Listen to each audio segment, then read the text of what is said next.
Okay, so today we'll be going over trigonometry, and we'll look at some basic trigonometry and the unit circle, and then we'll do stuff that we similar to things yesterday, solving equations involving trig functions, and lastly we should go over inverse trig functions as well. Okay, so let's just start with basic trigonometry. We ultimately want to be familiar with the unit circle, and towards that end, but it's often sufficient just to be familiar with two basic right triangles, one of which is a 30, 60, 90 triangle, so it's a right triangle. Of course, these numbers refer to the angles in degrees. Okay. And turns out that the lengths of the three sides are some scaled version of 1 square root of 3 and 2. And so the side that's the shortest, namely length 1, is the side opposite the smallest angle. The middling side, the square root of 3, is opposite the middle angle of 60 degrees. And finally, the hypotenuse is 2. Okay. And the other basic right triangle that we want to know is the 45, 45, 90 triangle. So this is an isosceles right triangle. Okay. And we can say, suppose that the lengths of the two smaller sides are square root of 2. Hold on. The opposite side would be, well, 2 by the Pythagorean theorem. Okay. And we also, I need to remind myself what SOHCAHTOA means, but if we have an angle, a right triangle with an angle theta, opposite that angle we have a side, and adjacent to that angle we have a side, and of course the longest side is the hypotenuse. So just as a reminder, sine is opposite divided by the hypotenuse. Cosine is adjacent divided by hypotenuse. And tangent is just sine over cosine, or opposite over adjacent. So I'm familiar with this, and now knowing that, I can finally, knowing this allows me to try to remember what SOHCAHTOA means. So I guess sine is opposite divided by hypotenuse. Cosine is adjacent over hypotenuse, and tangent is opposite over adjacent. So SOHCAHTOA apparently. Okay, so having this basic knowledge together with knowing these two basic right triangles allows us to compute or know some of the basic sines and cosines of the angles. So for example, sine of 60 degrees. So if you know your basic right triangle here, 60 degrees, you know sine is opposite over adjacent. So here the opposite our angle, we have a side length square root of 3, and the hypotenuse.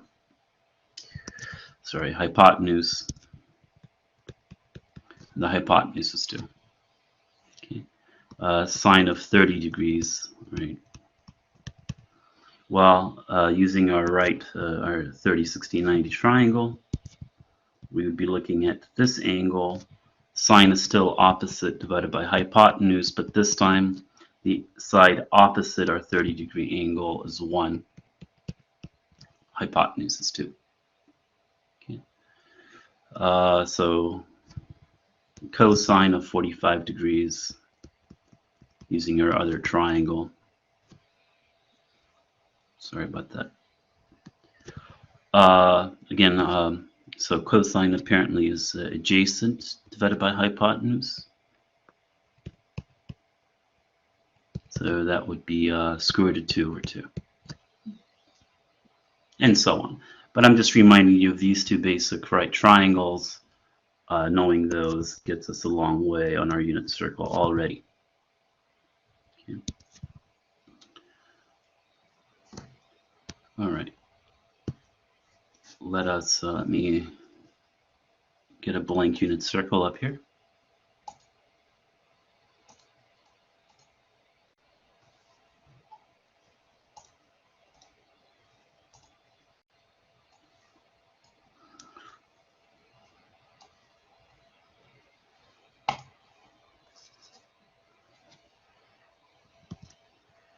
All right.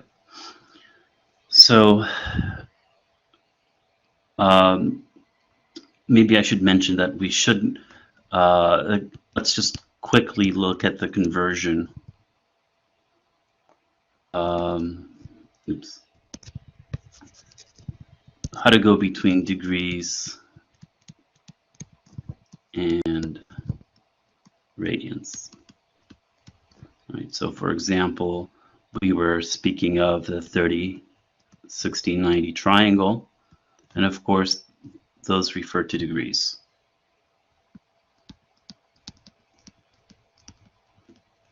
Okay. To go from degrees to radians,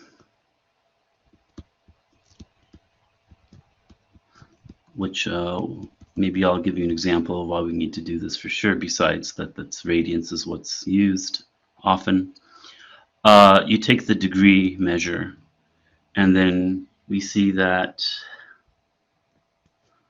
a straight edge or half circle corresponds to pi at the same time, pi radians at the same time, that's 180 degrees. So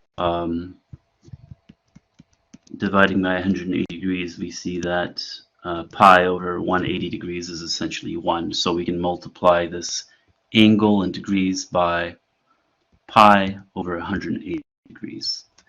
And that'll give you something in radians. Okay, and of course, if you want to go the other ways, you start with an angle that's in radians, and you want something in degrees. Then you just multiply the radian angle by 180 divided by pi. Okay, so that's just a quick reminder. Okay. So let's go ahead and read off some basic angles here. So we already said that the straight edge is pi, right? Half a circle, you go pi radians. And then what we can do is we can take that pi and break it up into 6 pieces.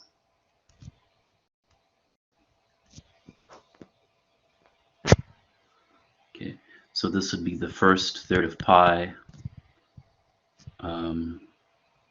Oops, already missed. No, sorry. Let's break it up into 6ths. My bad. So this is the first 1/6 of pi in terms of the angle measure. The second 1/6 of pi, which reduces to pi over 3.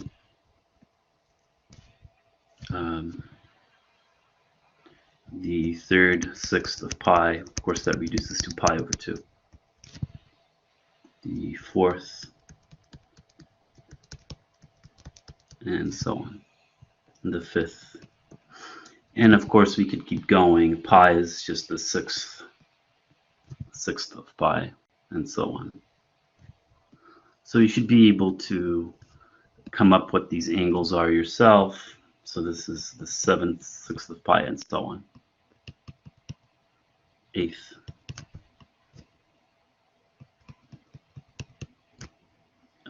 9th.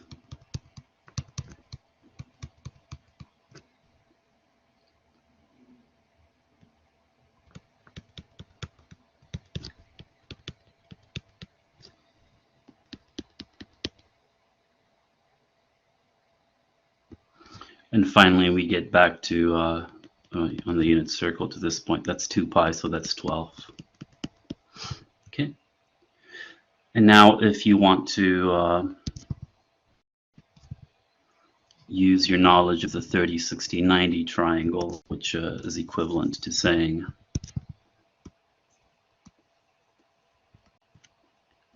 pi over 6 is the smallest angle in radians. Pi over 3 would be the middle angle.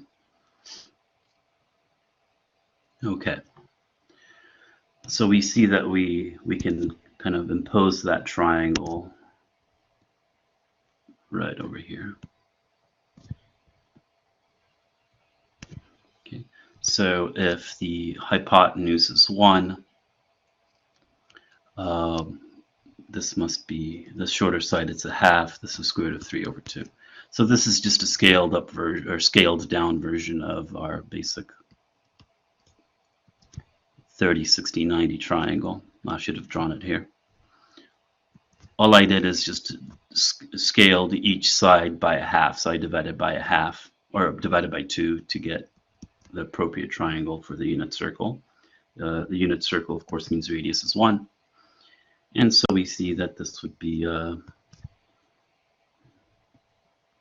the adjacent side is the x component. The opposite side is the y component of the point on the unit circle. So that would be square root of 3 over 2 and a half. Okay. And then we can impose, I'll just do a couple of these, but we can impose another 30, 60, 90 triangle, except this time the bigger angle is 60 degrees. This is 30. So this time the x component is the shorter side, so it's a half. The y component is the longer side, so square root of 3 over 2. Okay. All right. Of course, we also want to know that on the x-axis, y is 0, so sine of 0 degrees is 0. It's a unit circle, so cosine would be 1. And on the y-axis, of course, x is 0 and y is 1 on that unit circle. Okay. And then if you want to know the unit circle, besides all the standard stuff, you know, getting shower curtains that are unit circle, getting wallpaper that's unit circle, the idea is that you should be attempt to recreate this unit circle on your own. And if you can do that, then you know the unit circle. Okay. So now what we want to do is take advantage of the symmetries in this unit circle. Okay. So if we know, here we know that sine and cosine are both positive in the first quadrant.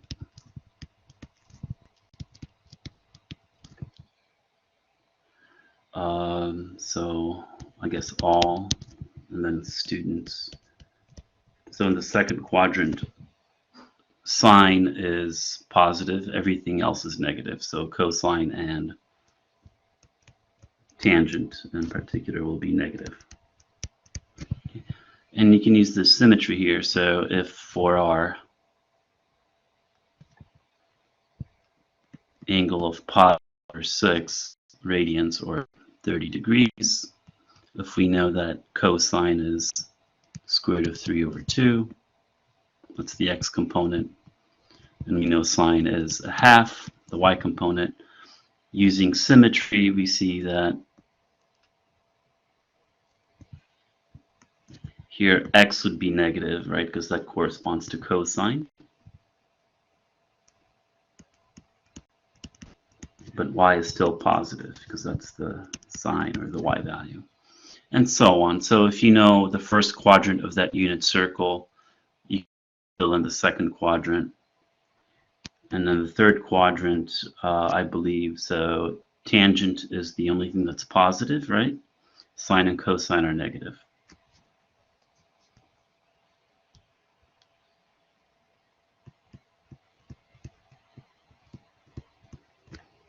Okay, so if you want to know, so this is pi plus another 1/6 of pi, so that would be 7 pi over 6. But here, if you use symmetry, we see that both sine and cosine are negative. So cosine of 7 pi over 6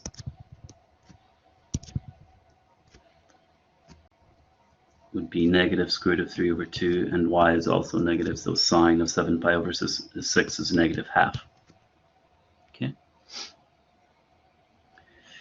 And then in the fourth quadrant,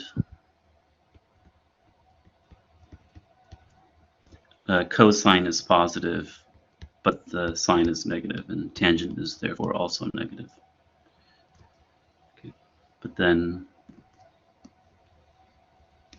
so this would be the x-coordinate, or the cosine of, what is that? What angle is that? Well, it's 2 pi to go all the way around, and then minus pi over 6, so that gives you 11 pi over 6.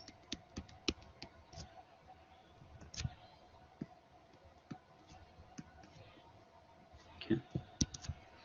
So here cosine would be positive. So cosine of 11 pi over 6 is positive square root of 3 over 2, because cosine is positive in the fourth quadrant, but sine is negative. We're below the x-axis. Okay. And then so on, and you can fill in the rest. Okay. I can go over the rest if you'd like, but I have I'm not sure how detailed we want to get into here. I should also mention the cutting up the unit circle into quarters of pi, correct? So let's do that as well.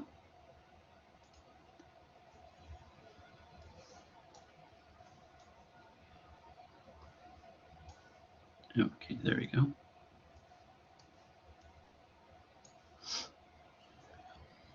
We can also cut up, so this is 0, and we can take half a circle, so pi radians, and cut it up into quarters. So you have the first quarter of pi,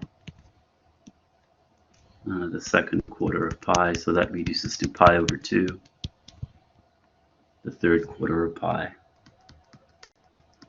and the fourth quarter of pi gives you pi. And then you can keep going. Fifth quarter, sixth and seventh quarter.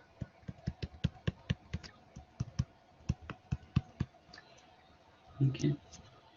And then knowing our 45, 45, 90 triangle. Oops.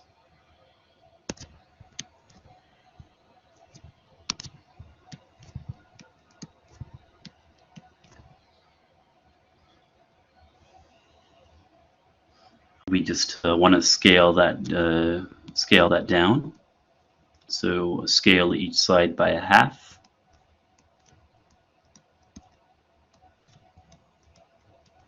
And we can use. Yeah.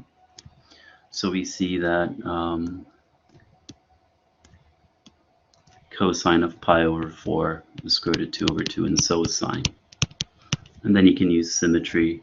Here, cosine would be negative, sine is still positive, and so on.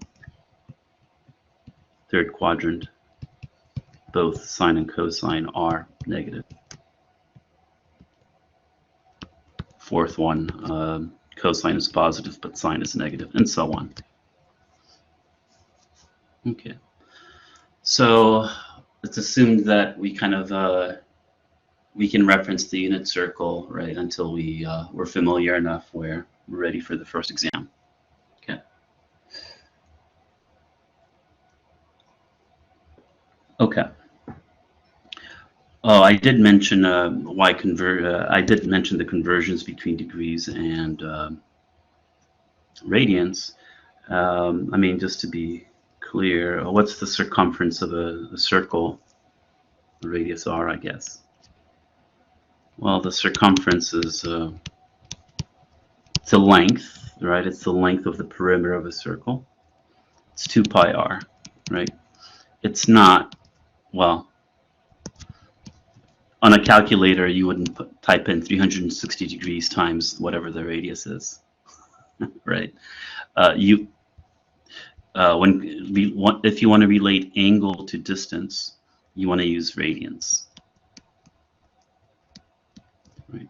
So if I have an angle here and I want to know the length along the circumference of this orange part, turns out that that's let's call that S for something. That happens to be r theta. But theta is not in degrees, it is in radians. For this to relate angle to actual lengths, we need to be in radians, hence we need to be able to convert between radians and degrees. Okay. Okay, so let's do a basic one.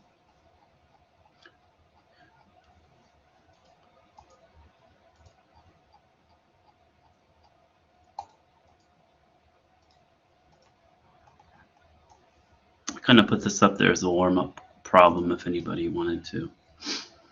Okay. So here, using this triangle, we want to compute tangent of 15 degrees. Okay. And what you notice here is that we have a right triangle. And so these two angles, this 30-degree angle and whatever this is, are complementary. Yeah, the sum of all angles in a triangle is 180 degrees. So 30 plus 60 gives you the 90 degrees. Okay, and of course this is also a right angle. So if this is 75, this must be 50 degrees. So altogether in this corner we have 60 plus 15, so 75 degrees total here. So what kind of triangle do we have here? It has a name, right? Well, in the big triangle, these two angles are equal. They're both 75 degrees. So the two sides opposite those equal angles are also equal. It's an isosceles triangle. So this whole thing must have length 1, this side. So that's an isosceles triangle. Two sides are equal. Okay. All right. Now, what can we say about, let's say, the length over here? Oh, the green's a little thick there. Okay. Well, we see that that's that's a side that's opposite a 60-degree angle in a 30, 60, 90 triangle. Hypotenuse happens to be 1. So we want to relate this opposite side, opposite relative to our 60-degree angle, to the hypotenuse. So relating opposite to hypotenuse, we use sine. So sine of 60 is opposite over hypotenuse. So the opposite side is 60, sine of 60. Okay. So that's square root of 3 over 2.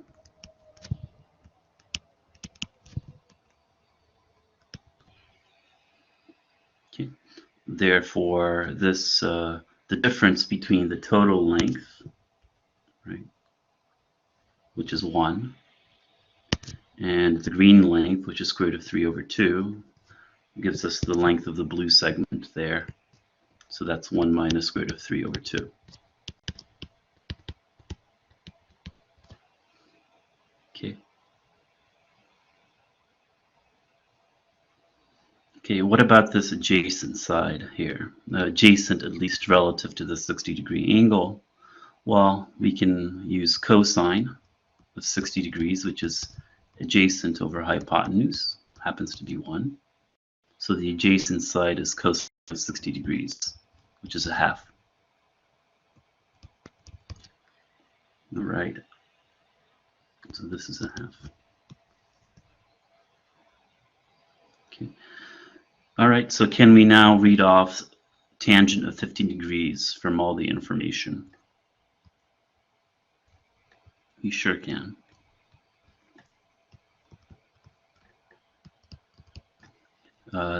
This side we said is 1 minus square root of 3 over 2. And this side is 1/2. So we know that tangent of 50 degrees, and tangent is just sine over cosine, so that's going to be opposite over adjacent. Opposite relative to our angle is this. You divide by the adjacent, which is 1/2. So, okay. All right. Now what we want to do then is look at right triangles and be able to express the lengths of the sides, right, and relate them to the angles. So let's do some examples like that.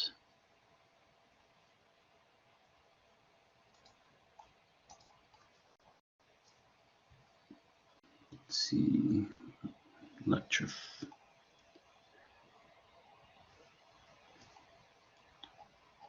Okay, these are not coming up in the list. 1 second.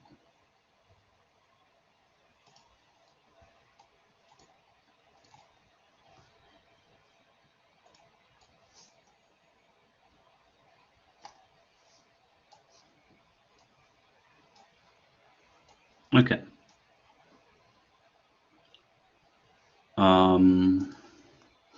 So we want to deal, well, actually 1 second. This is probably the wrong problem to start with.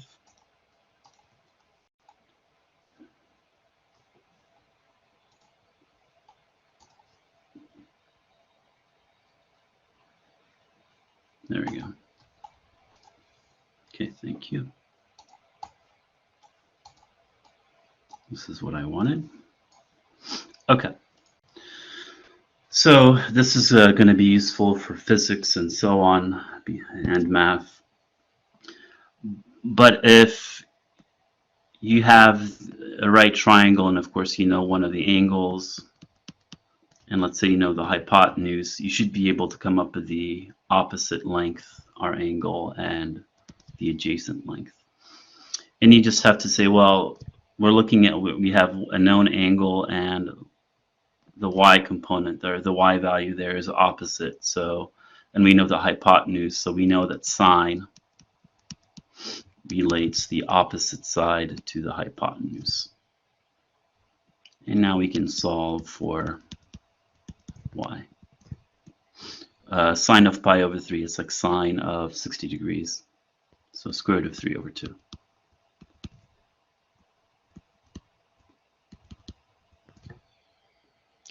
And of course, we could have, if we know that we have pi over 3 here, this must be pi over 6 because those two angles are complementary. So if you wanted to find y, of course, you could have used cosine as well. So relative to the pi over 6 angle, the y coordinate is adjacent, right? So do you want to use cosine of pi over 6 is the adjacent side divided by the hypotenuse side.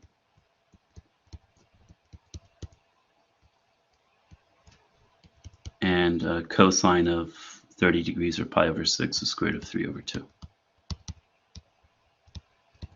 And so on. If you wanted to find x, let's say using the highlighted pi over 6 angle, you'd see that x is opposite that angle, so you'd want to use sine. Sine of pi over 6 is opposite divided by hypotenuse.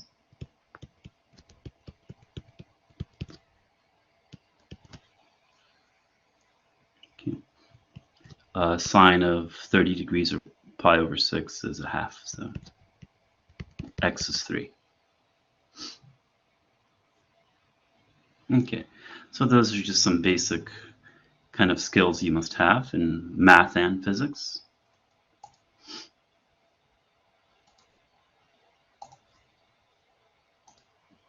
So what problem was that? 1 second, number 4. Okay. That was, okay.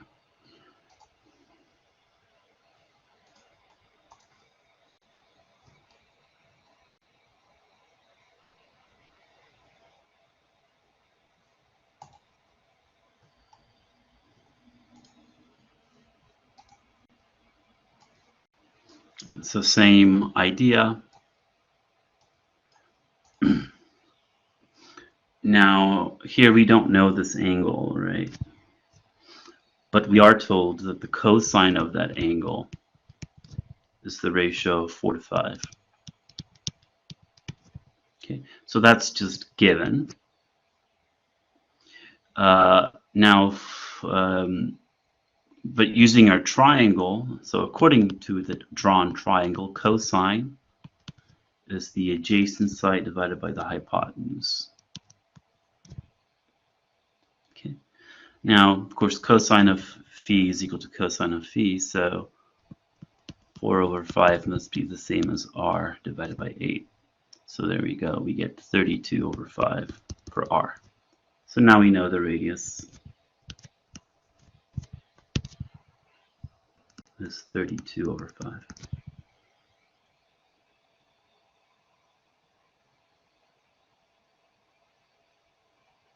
Okay. And now the now if cosine is 4/5, well, how can we get x right now? Do we have to use trig? I mean, we could. But since we have a right triangle and we know the lengths of two sides of that right triangle, we can compute the third one using Pythagorean theorem.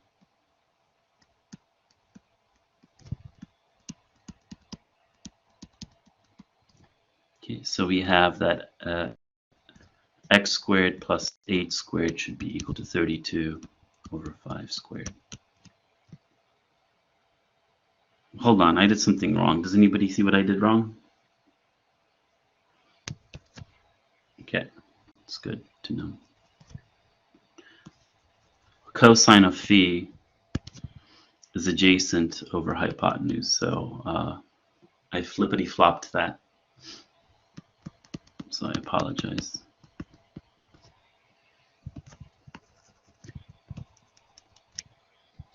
So this means that r would be 5 times 8 divided by 4, so 10. Okay, so now we can use the Pythagorean theorem to solve for x.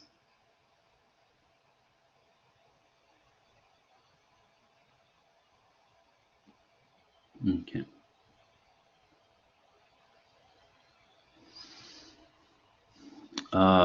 So 3, 4, so this would be 6.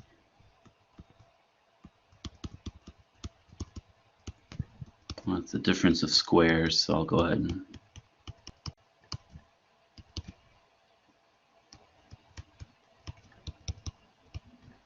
so here x squared is 36, so we know that algebraically x could be plus or minus 6, but in this context x is a length, so it's not negative, so x equals 6 is the only reasonable solution there. Okay.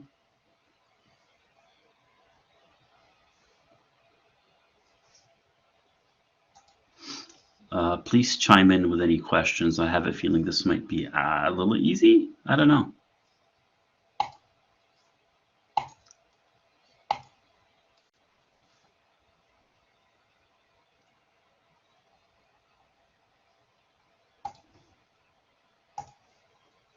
All right. Okay, so we also want to be able to given variable lengths of this right triangle, right? So one side, the opposite our angle is x, the other one is 2 more than x. We want to be able to express these basic trig functions in terms of x, right? So one thing we could do is write down an expression for the hypotenuse of this right triangle by using Pythagorean theorem. So x squared plus x plus 2 squared is the hypotenuse squared. So we can either leave that alone or take the square root of both sides here, or expand it out, your choice. I'll do both, I guess.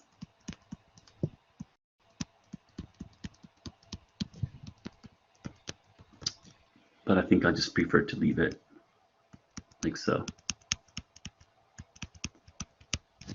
Okay, and then it's just a matter of easily writing out the corresponding expressions. For sine of theta, opposite over hypotenuse. Okay. Maybe I'll do secant. Now, we know, I guess I should have mentioned it,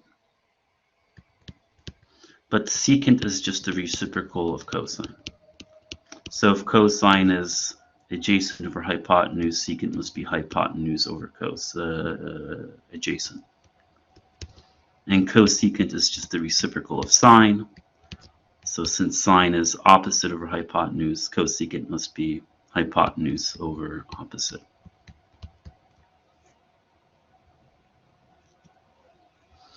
And cotangent is the reciprocal of tangent. So that must be adjacent over opposite.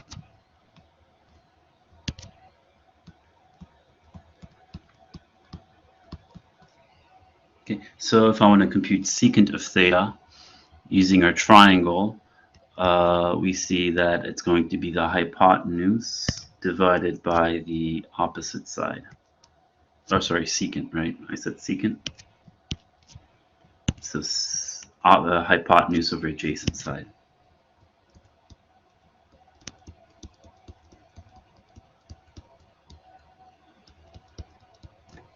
And so on. Cosecant of theta would be hypotenuse over opposite side.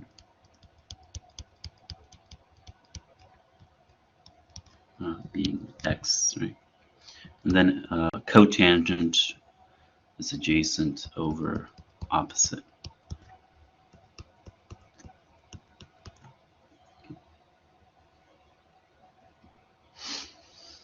Okay, to further the game, so here we were given the lengths of the two sides of our right triangle. But maybe we're given, let's see,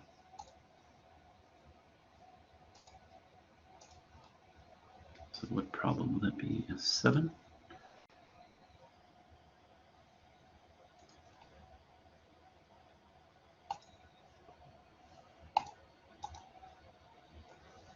So similar, I mean, same thing, except this time we're given secant of theta as some expression in x.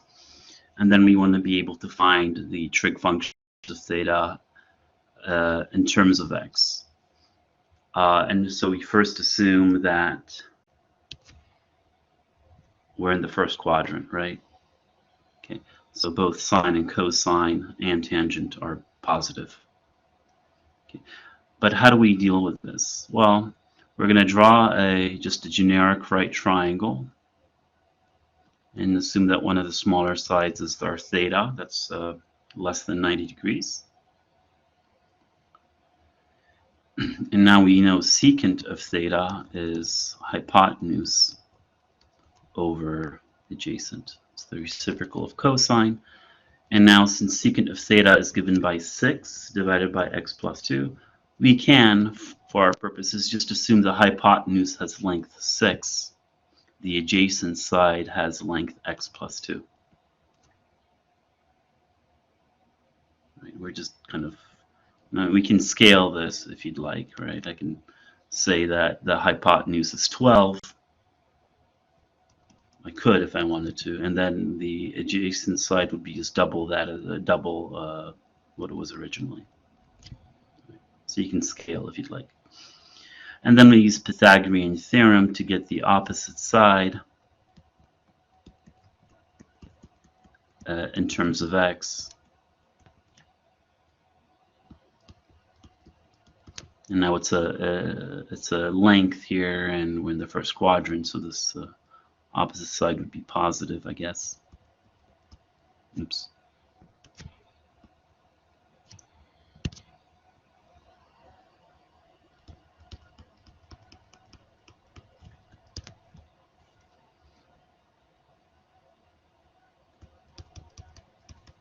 Yeah, whatever. Okay, I'll just leave it like that.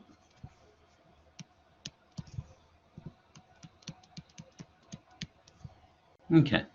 So now that we used the given piece of information to construct a triangle, a right triangle, we can just read off the trig functions of these other. So for example, tangent of theta, tangent being opposite over adjacent. In terms of x, tangent of theta will be opposite over adjacent. So this expression in terms of x. Okay.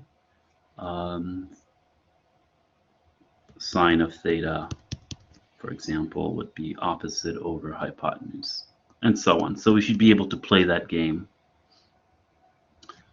of given a trig function is equal to some function of x, maybe draw a right triangle if you need to figure out the trig functions of the values of the other trig functions of that same angle.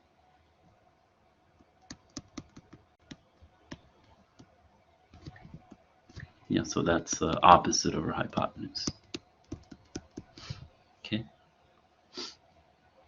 So a follow-up question would be, how would the answers have changed if the angle was between, well, 3 pi over 2 and 2 pi. So which quadrant is this? Which quadrant is this? Okay. Well,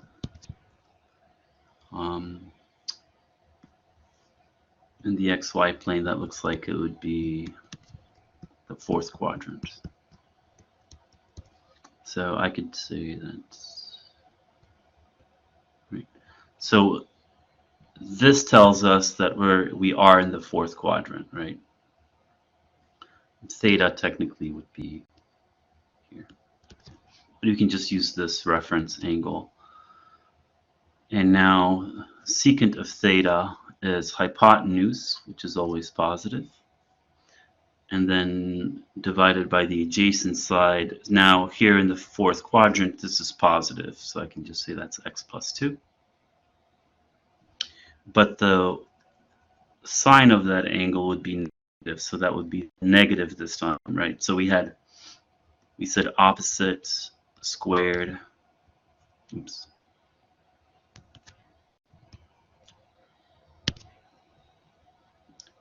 Is 36 minus x plus 2 squared. So technically, when you take the square root of both sides, you get two possible answers, plus or minus. But here, since we're in the fourth quadrant, we know the opposite side corresponding to the y-coordinate of our point here is negative. So we would take the negative version.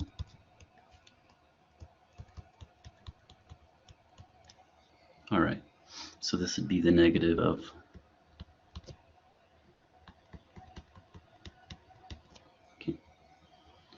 and then you just repeat, right? So tangent of theta is the same as the tangent of our reference angle. A reference angle being the one you measure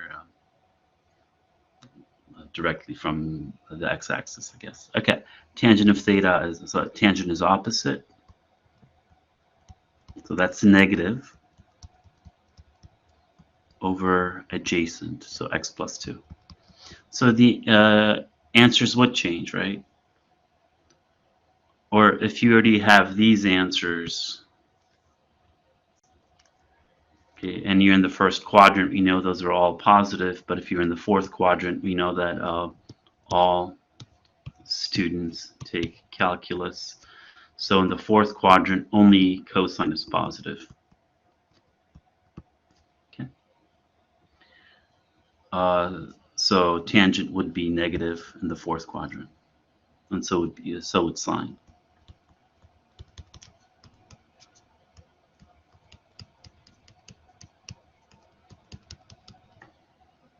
Okay.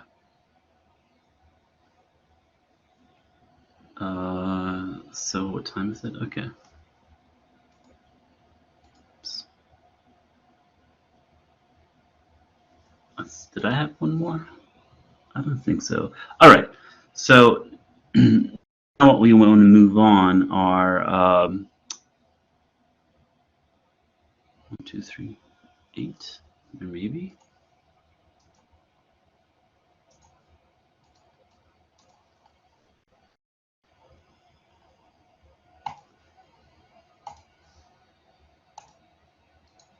Oh yeah. Okay. Again, same spirit. So let's do part A.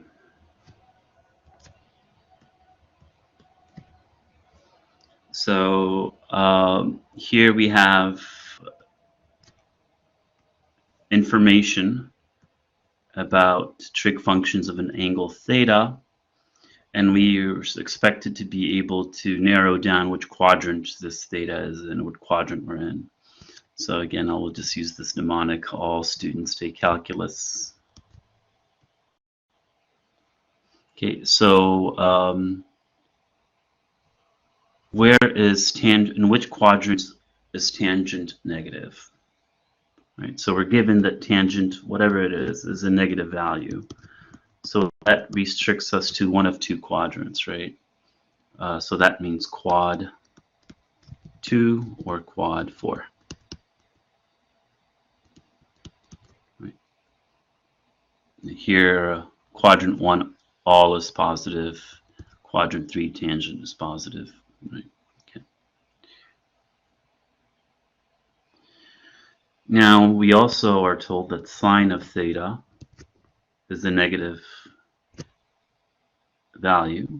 So in which quadrants is sine negative? Well, that's any quadrant that's below the x-axis, right? So that would be quad 3 or quad 4.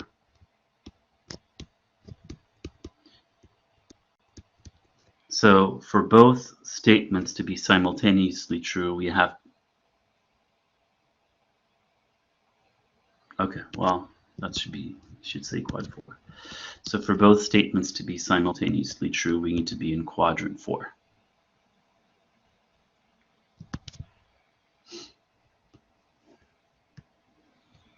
So draw like a reference triangle here. Theta is measured from the positive, let's say, x-axis. This angle here is just a reference angle. But tangent is opposite over adjacent. So which side is going to be the negative side, right? So we have negative 7/3.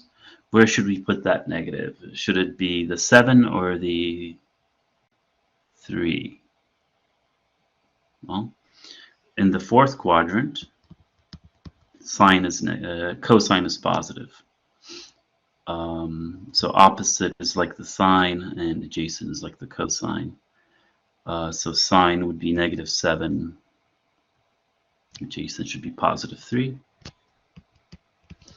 Okay, so now we can use the Pythagorean theorem to get the hypotenuse.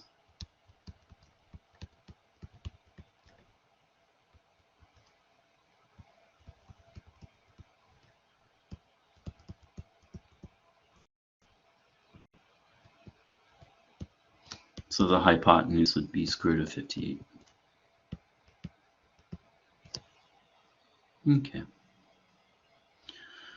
And now that we have this reference right angle filled out, we can just read off anything we want, right? So for example, cosine of theta is what we're asked to find. Cosine is adjacent divided by hypotenuse, and cosine is positive there. Right? Can't sine theta, if we wanted it, would be negative 7, opposite over hypotenuse, and so on and so forth. Okay. All right. Now, I think that's the last one I'll do for just basic intro to a refresher of trig functions. And next, we'd want to look at equations that involve, well, we want to look at trig identities, like the basic ones that you're expected to know, and then equations involving trig functions. Okay. So let's go ahead and take a 5-minute break. And maybe, okay. So that's 10:50. Let's be back at 10:55 before we get into the equations, trig identities, and all that good stuff. All right. I'll see you in 5. Okay.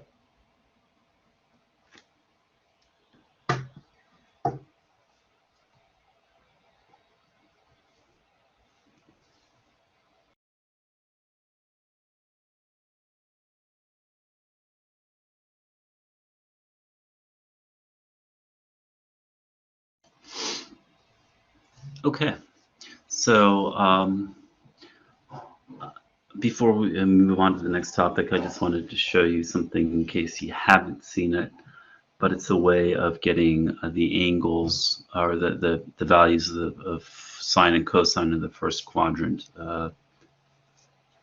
quickly. So we have theta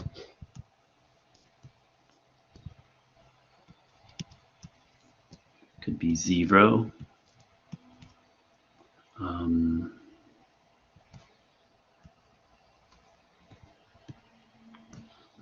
The next kind of basic angle is 30 degrees or pi over 6 radians. Then you have pi over 4. And then pi over 3. And then pi over 2. Okay, so if I want to know the sine of these angles, I could just write down the integers 0 through 4, take the square root of those, and then divide by 2, right? So list all the integers 0 through 4, square root, and divide by 2. And if you reduce that, you get the sine of these basic angles in the first quadrant. Okay. And if you want cosine, you would just list these numbers in opposite order. So cosine of 0 is 1, cosine of pi over 6 is square root of 3 over 2, and so on. So if you ever want to practice recreating that unit circle, and then you fill in the rest of the unit circle using symmetry, knowing where sine and cosine are positive and negative and so on. Okay. So now let's look at trig identities, the basic ones that we're going to need to know. Okay. Let me make that thicker.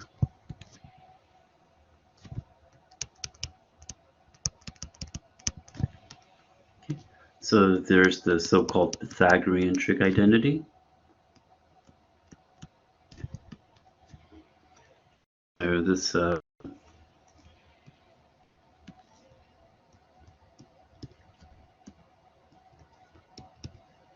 if you look at a unit circle and draw a right triangle there, using Pythagorean theorem, we see that x squared plus y squared is the hypotenuse squared, right, or 1. But we also know that on that unit circle, x is the same as cosine theta, sine is sine of theta. Sorry, y is sine of theta. So plugging those into our Pythagorean identity above, we get the Pythagorean trig identity, right? So cosine squared plus sine squared equals 1.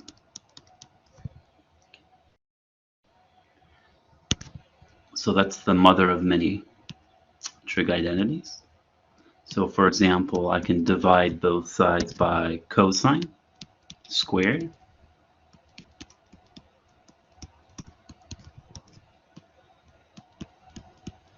Of course, I'm assuming cosine is not 0. So then we have cosine divided by cosine is 1, plus, and then sine divided by cosine is tangent, so that becomes tangent squared. And 1 over cosine is secant, so that becomes secant squared. So that this becomes another manifestation of the Pythagorean trig identity that's often used. And of course, we could just take the original Pythagorean trig identity and divide it by sine squared instead of cosine squared, which will yield the third kind of manifestation of the Pythagorean trig identity. So cosine divided by sine is cotangent.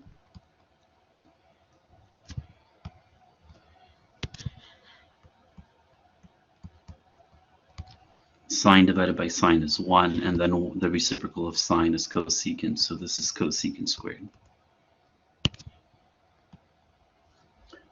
Okay, so know at least this one, right? The mother of the Pythagorean trig identity, the mother of many, and then either divide by cosine squared or sine squared to get the other two versions of this. Okay.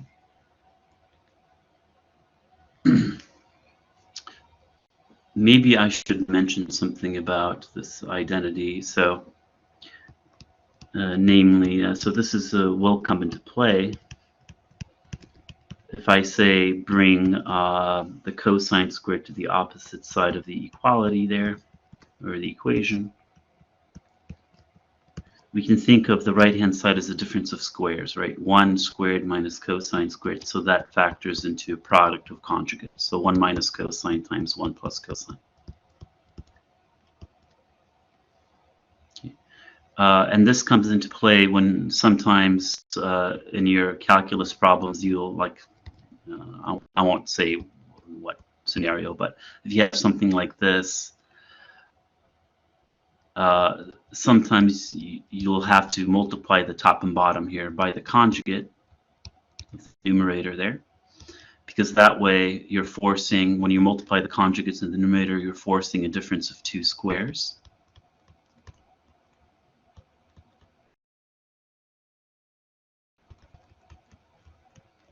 Okay, and you do that so that you can use the Pythagorean trig identity. So 1 minus cosine squared. Oops, sorry, I should have. What am I doing? Oh yeah, 1 minus cosine squared is sine squared, right? So you'll be expected to be able to do that, to simplify something when taking a limit or whatever in calculus, and that'll reduce, right? So that becomes sine over 1 plus cosine. And then maybe the problem is resolvable or whatever. But yeah, that Pythagorean trig identity, and this is a common use of it. Or, of course, you can also do this. So this is a difference of two squares, so factors into product be expected to know. Well, you can force this difference of squares so that you can use the Pythagorean trig identity by multiplying by conjugates. Okay. All right, so that's the Pythagorean one. So now we're going to have, I'm going to introduce the other next set of identities that you need to know for this class. So these are, I mean, these will be especially useful in calculus too, but so this, I think these are called power-reducing identities, or it doesn't matter what name you give them, but if you need a handle, there you go, power-reducing identities. And misspelled identities.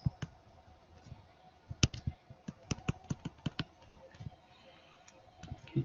So if you have sine squared of something, you can write that as 1 minus cosine of double the angle, right? So divided by 2. Okay, so the idea there is that you kind of trade off that power of 2 for something easier, but the trade-off is that you have to double the angle there, right? And there's the one for cosine squared as well. It's the conjugate of sine squared, so it'd be 1 plus cosine, but you double the angle, divide by 2, right?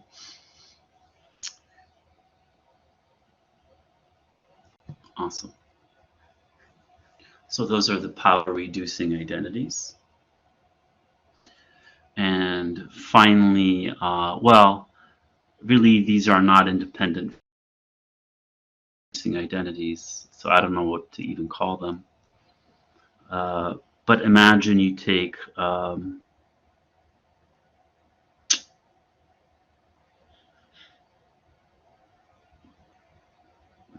what am I trying to say? Suppose you take cosine squared and you subtract sine squared, right? So here's cosine squared using our power reducing identity.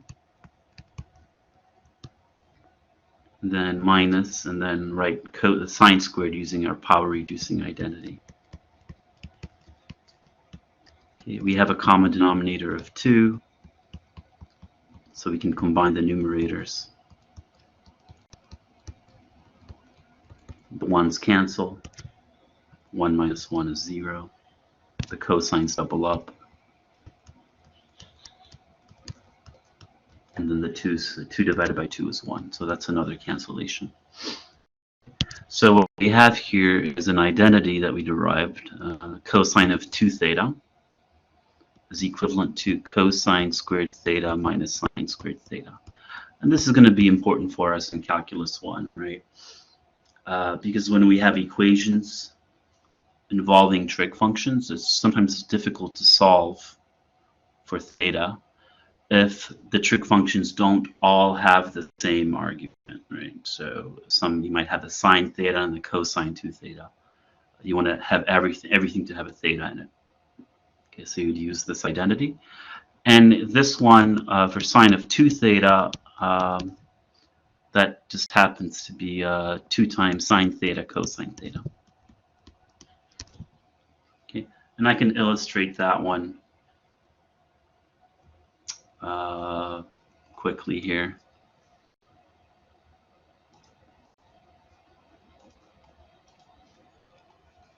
Where is it?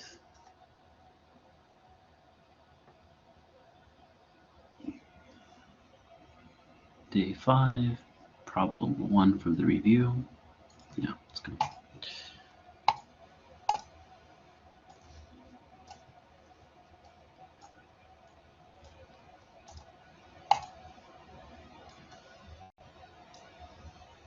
All right, so here we took this is a isosceles triangle. Both sides are 1.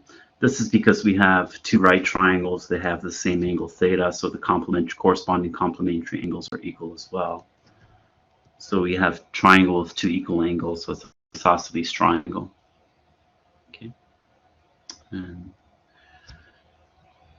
this is the same triangle, but we just drew a perpendicular in a different spot, right? Okay, so in the first triangle, the area, now area of a triangle is 1/2 base times height.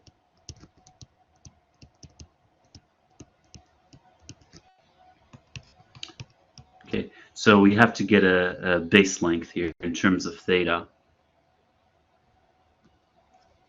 So we would use a right triangle where this is theta. Okay. And we know the hypotenuse is 1. So this opposite side, what trig function would we use to get a value for the opposite side, or an expression for the opposite side? Well, sine, right? You want to relate opposite to hypotenuse. So sine of theta is opposite over hypotenuse. So the opposite side is given by sine of theta. The adjacent side then would be cosine of theta, adjacent side, right? So the base would be 2 of these sines, right? You have a sine of theta plus another sine of theta at the base. And the height of our triangle is given by cosine of theta. So on the one hand, the area of this triangle is a function of theta, is sine theta times cosine theta. On the other hand, we can kind of treat this length 1 side over here as the base. So the base has length 1. And the height would be this, right? Well, if we draw a right triangle,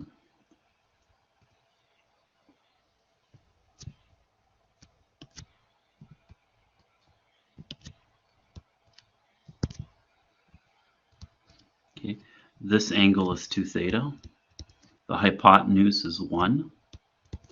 So this opposite side would be sine of 2 theta. Okay.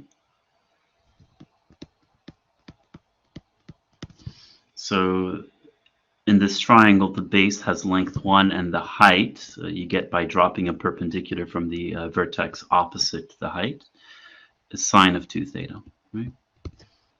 Okay. So we computed the area of the same triangle 2 different ways. So the resulting expression should be equal. So we have sine of theta, cosine theta is the area at the same time, the same as half of sine theta. So 2 theta, my bad. So there we go.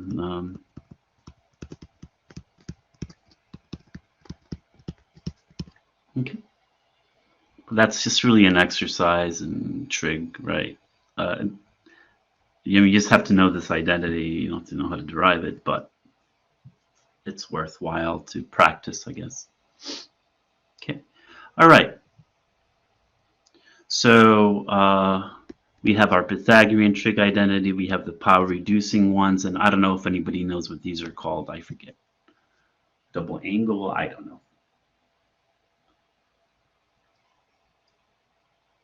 If somebody has an official name for these, that'd be great. But all right. So we have to now use these trig identities to solve equations. All right. So let's do that with examples.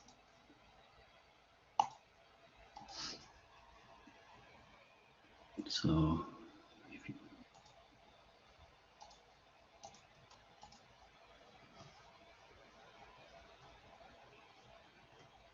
is this it? I must have zoomed out because these pictures are really small.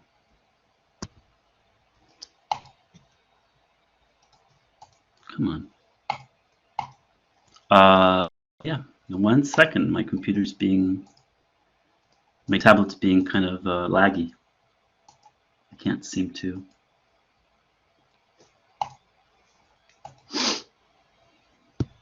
Okay. I guess I'll just zoom in that way.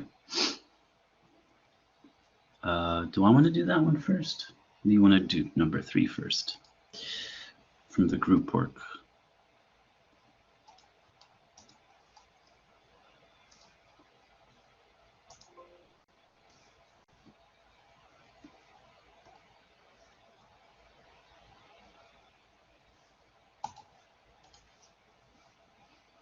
No, that is that one from the group.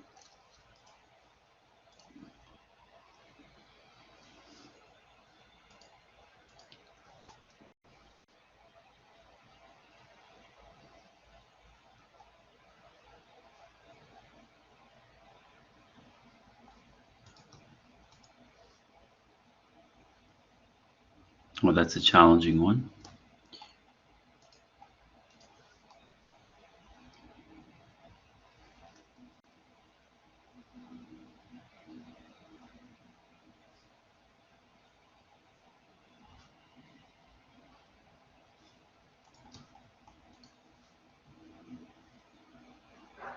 Dude, I think I just mislabeled my files. That's all it was. Okay.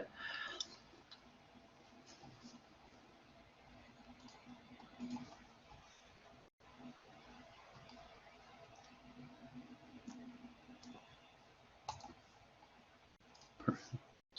All right. Perfect. Okay. So let's do this example first. All right, and now we're going to do the same thing as you'll be kind of required as a matter of routine to do for in calculus, as we did yesterday, right? So what's the domain of sine and cosine? Well, it's all real numbers. Anything goes in sine and cosine. Any input works, right? Any real number. Okay. So the domain, since our function consists of sines and cosines and a constant, the domain is all real numbers.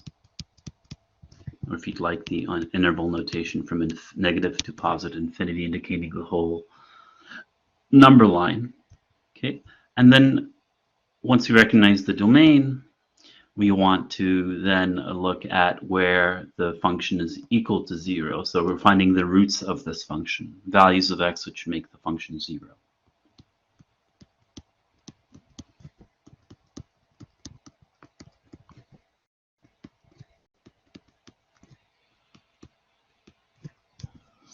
Now this is very difficult to solve for x because, as it stands, because our trig functions have two different arguments, right? Cosine has an argument of 2 times x, sine argument of x.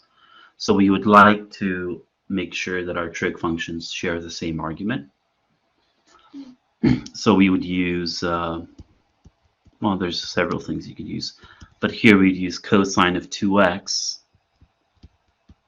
is cosine squared x minus sine squared x.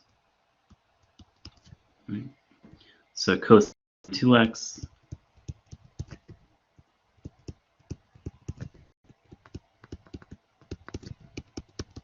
okay. All right, so now our trig functions all have the same argument. So next we would like to make sure that, well, this is hard to solve for still, but we can write everything in terms of sine, correct? Because cosine squared can be written in terms of sine squared according to the Pythagorean trig identity. So cosine squared is 1 minus sine squared.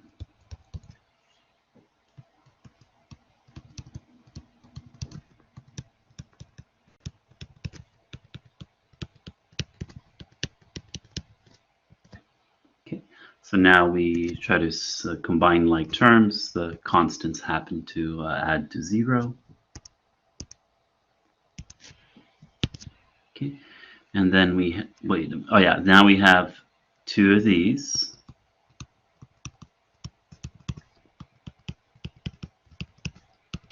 Okay, and now we have a quadratic, not in variable x, but rather quadratic in sine of x, right?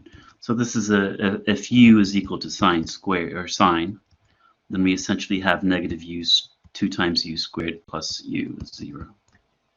Okay. Anyway, but we can factor, right? So I'm not going to divide by sine because sine could be 0, and therefore I'm missing a solution. I would be missing a solution. So I just see that sine is a common factor in both terms. So let's factor that out. So from the first term, you're just left with a sine. The second term, you're just left with a 1.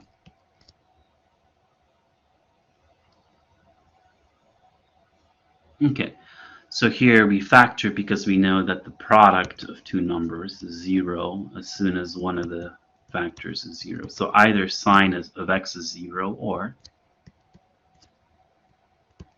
the other factor is 0.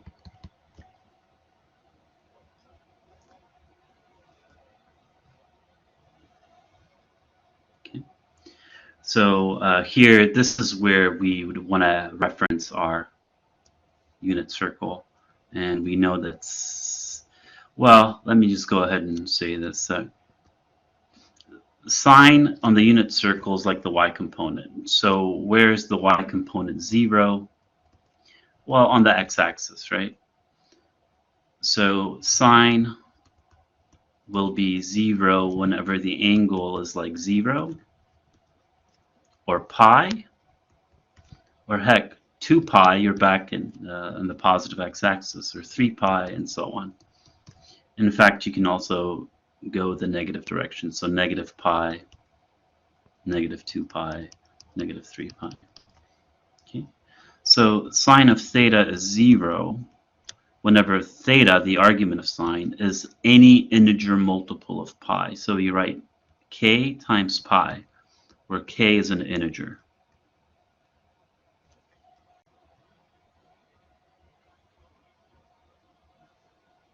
Okay. So here, sine of x is 0 whenever x is equal to any integer multiple of pi. And if you want to write that out explicitly, you'd be like, let me just write out a few ... notation.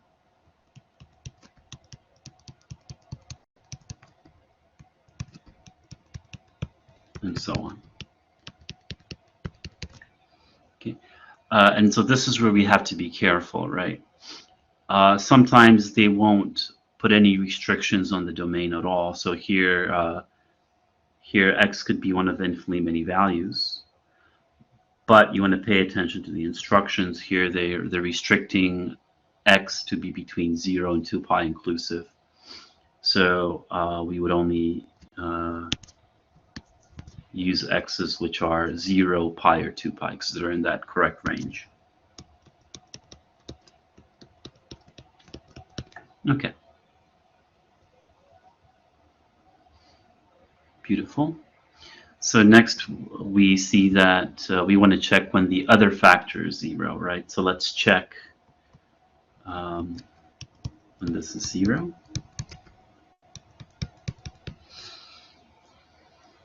So solving for sine of x, we get that sine of x is equal to 1/2. All right.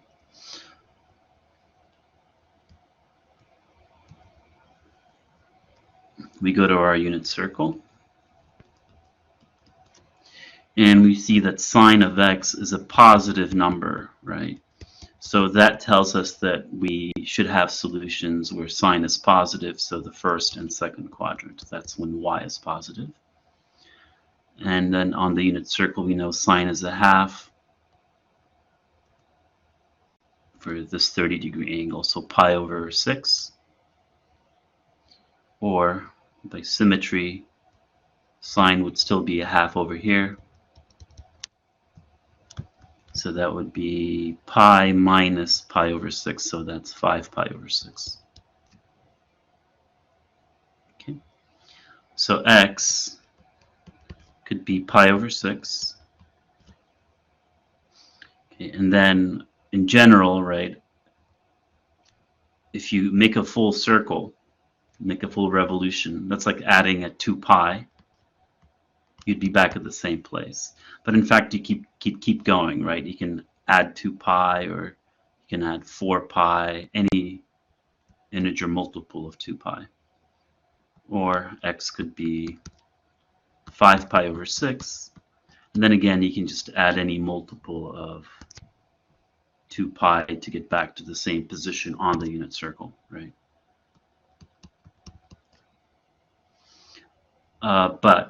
So that's in general the solutions to sine of x equals 1/2, but they did restrict only to our solutions to the angles from 0 to 2 pi. So there would be only 2 of them, right?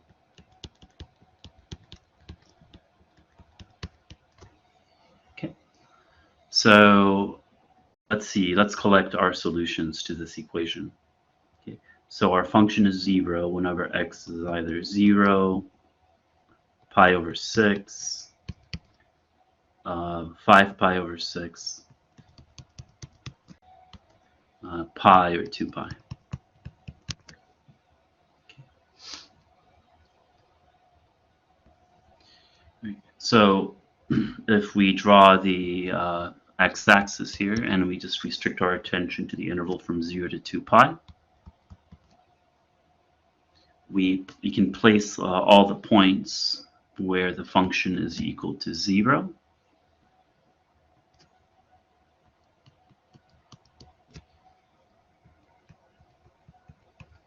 Okay. These are all the places, all the x's where the function is equal to 0. And notice that the function is not undefined anywhere, right? The domain was all real numbers. Okay. So then once you find where all the function is 0, you're expected to do part C, I guess, and part D. Meaning that by choosing test points, right, on the resulting intervals we created by cutting up the x-axis with our roots, we should be able to choose test points and figure out where our function is positive or negative. That's going to be an important life skill in calculus, right? So what we want to do is you want to choose a test point. Let me organize this a little bit better. Okay. Let me zoom in and create a table. So we've cut up this interval from 0 to 2 pi into subintervals. So you have the first one from 0 to pi over 6. And then you have the one from pi over 6 to 5 pi over 6.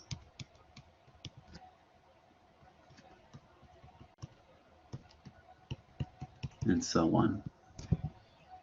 And so we've created 1, 2, 3, 4 subintervals.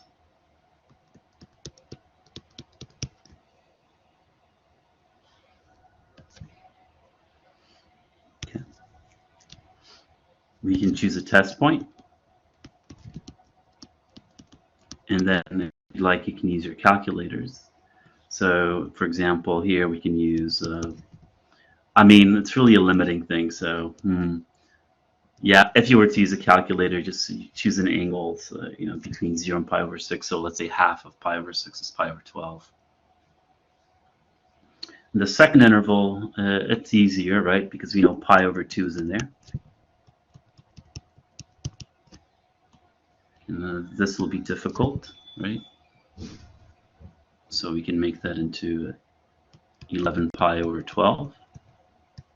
That's close to pi, but smaller.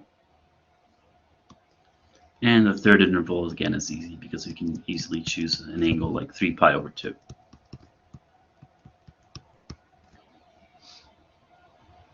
All right. So now we're going to write our function, but since we're checking for whether the function is negative or positive on our or at our test points, we're going to write down the factored version of it. So we factored our function into sine x, and I already forgot. 1 minus 2 sine x. Okay.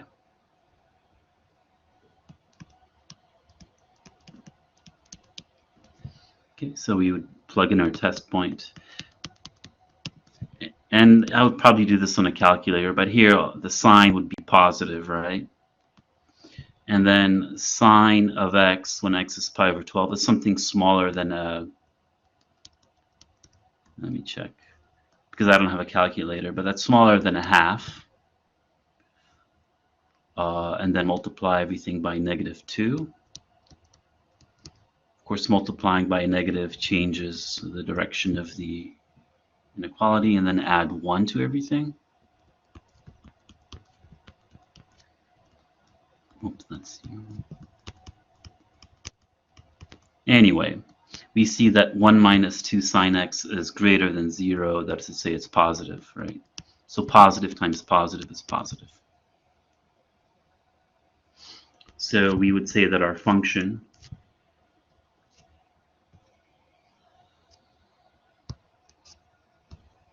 is positive on the first interval. Okay. So we say f is positive. On the second interval, this is a little easier because pi over 2 is one of the angles of the unit circle. Sine of pi over 2 is 1. So we get 1 times -1. So that's negative. So f is negative on that second interval here.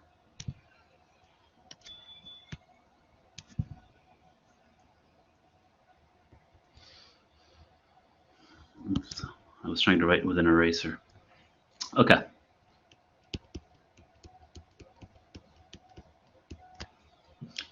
All right, over here we see that 11 pi over 2, that's somewhere over here. So 11 pi over 12, sorry. But that's still the second quadrant, right?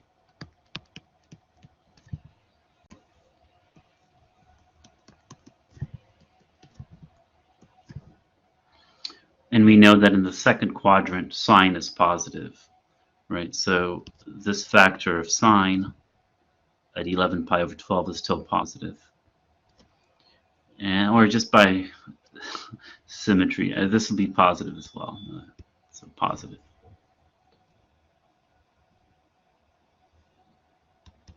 Positive times positive, right? So f is positive over here. And finally at 3 pi over 2. So sine at 3 pi over 2 is the y coordinate here, so that's -1. So then we get 1 plus 2. So that's positive times negative.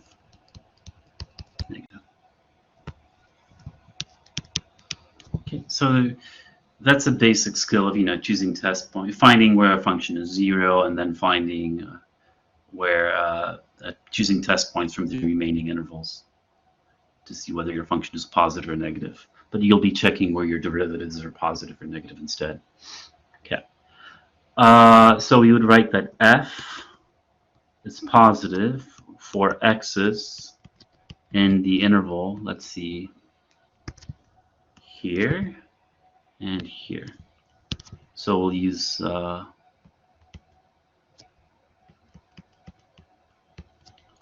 interval notation. And then you would say that f is less than 0, that it's, let's say, negative for x's in the other intervals.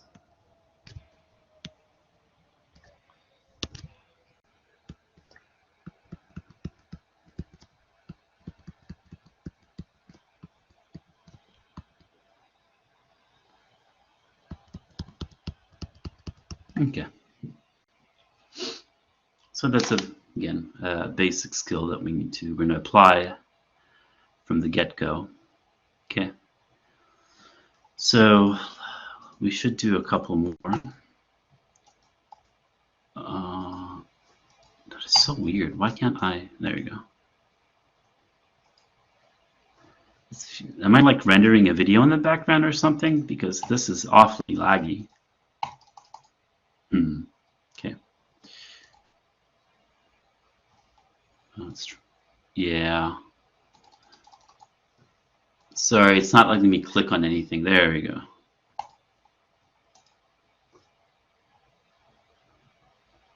I have no idea what my computer's doing.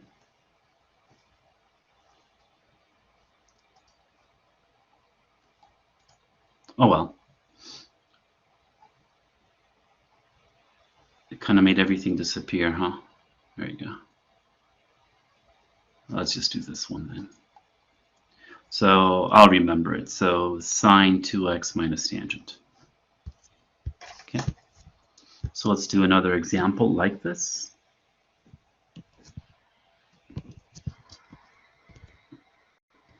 I'm so sorry. It's seriously laggy. I press buttons. There's like a 10-second delay. All right. So now we want to do the same thing. Let's look at the domain of this function. Find where it's equal to 0.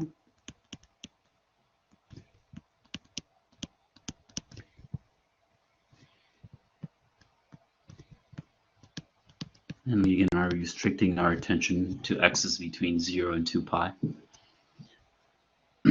So what is the domain of this function?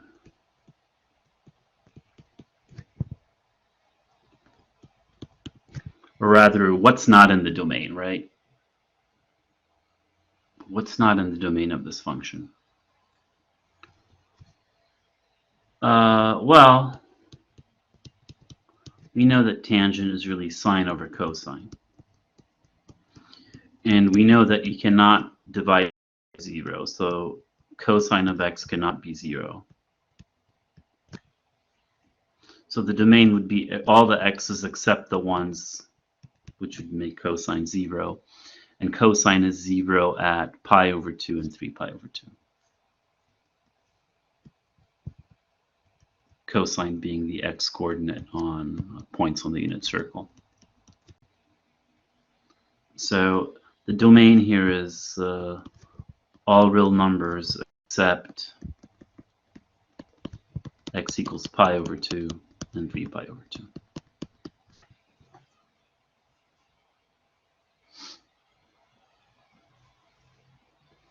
Okay. So that's going to be important because where, you know, the kind of isolated point, the points where the function or that are not in the domain also will cut up the number line, right? When choosing test points from intervals, we're cutting up the number line. We're not only going to use the zeros of the function, but also points where the function is undefined. Okay. All right. So next, we want to find where this function is 0, right? So we set the function equal to 0, and I'll just go ahead and write tangent and sine over cosine. And then we want to use a trig identity so that all our trig functions have the same argument. So sine of 2x is 2 times sine x cosine x. Trig identity. Okay.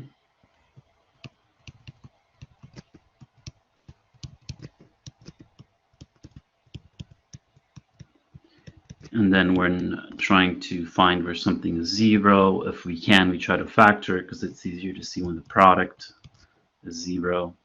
So we see that a sine is a common factor, so we factor it out.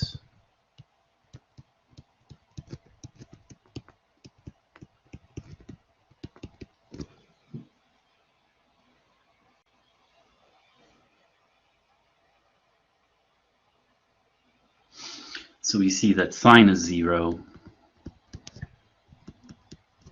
or the other factor is 0. Okay, so we know sine is 0 at 0, pi, and 2 pi on that interval from 0 to 2 pi. Okay, now on the other hand, this is 0. Well, let's try to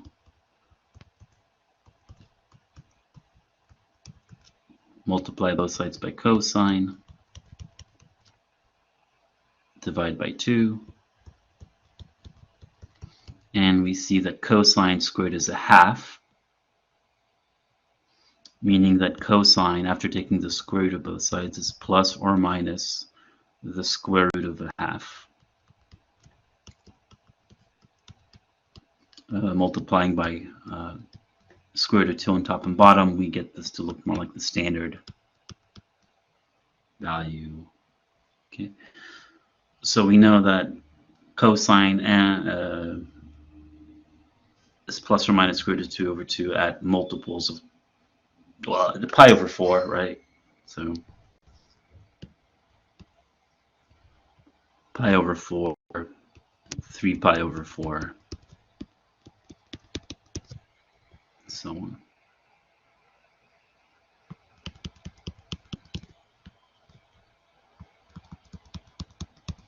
So in this case, x could be one of these.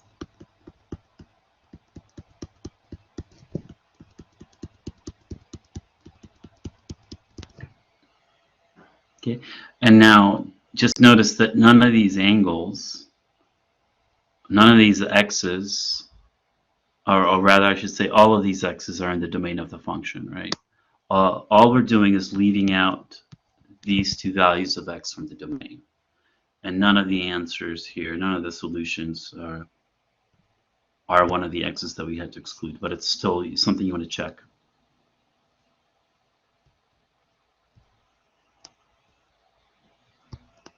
Okay. All right, so then I might not go through all of this, but on our interval, we found where the x's where that we excluded from the domain. So let me just.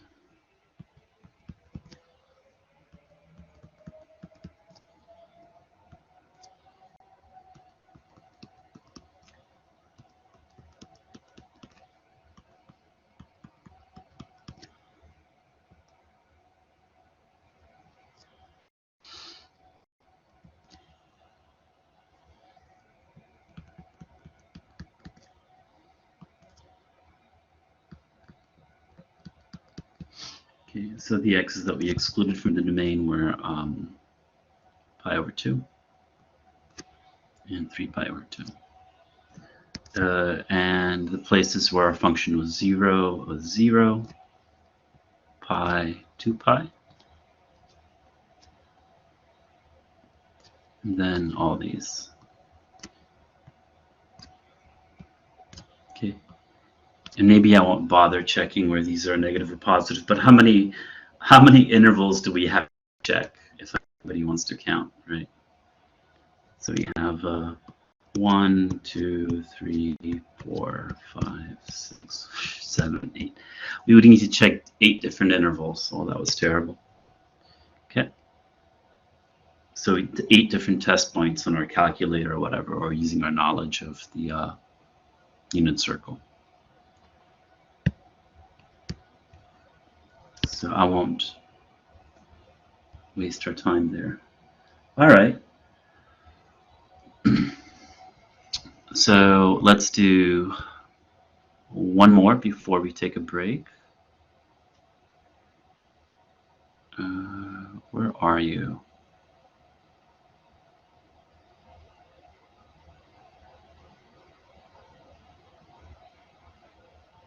Ah, let me just reinsert it.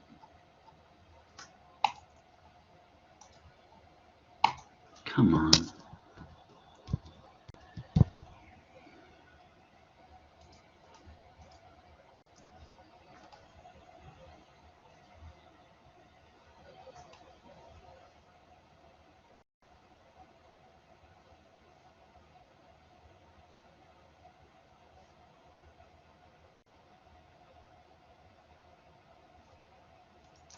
Is this it? Yeah, that's it.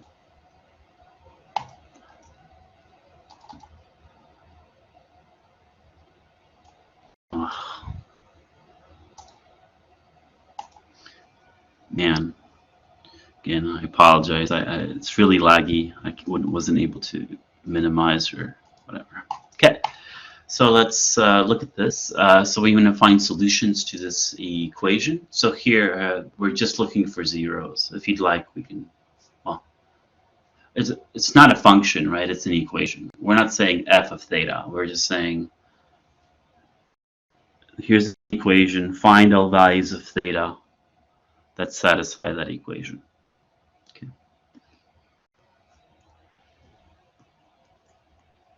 So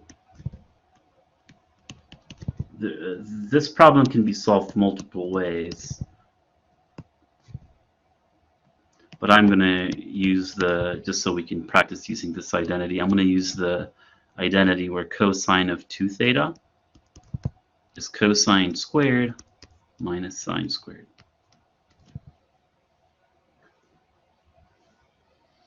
Okay. So you see that here I have a sine of 2 theta. On the other side, we have cosine and sine of just theta. So I can factor out a 3 and then use a a trig identity here.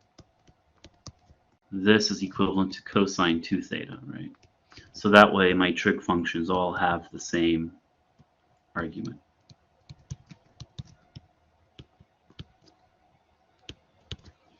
Okay. So here I'm going to bring everything again. I'm not going to divide by anything that's possibly 0. So I'd rather just bring everything to one side.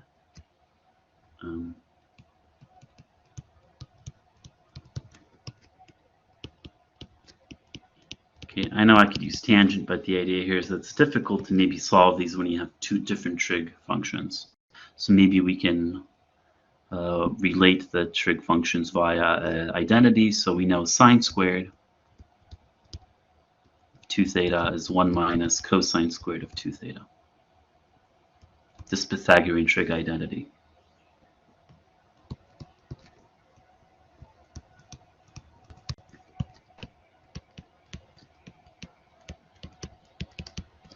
Okay, so we're going to distribute.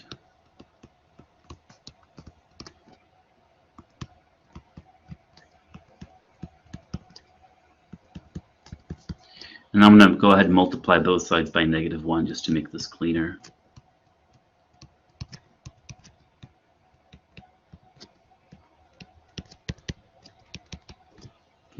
And now we have a quadratic, right? So this is a quadratic in cosine of 2 theta. So that looks like 2u squared plus 3u minus 2. And we want to know when that's 0, so we can use the quadratic formula unless you know how to factor that. Okay. So according to the quadratic formula, this should be negative b plus or minus square root b squared minus 4ac. So divided by 2a. Should I write down the quadratic formula for anybody?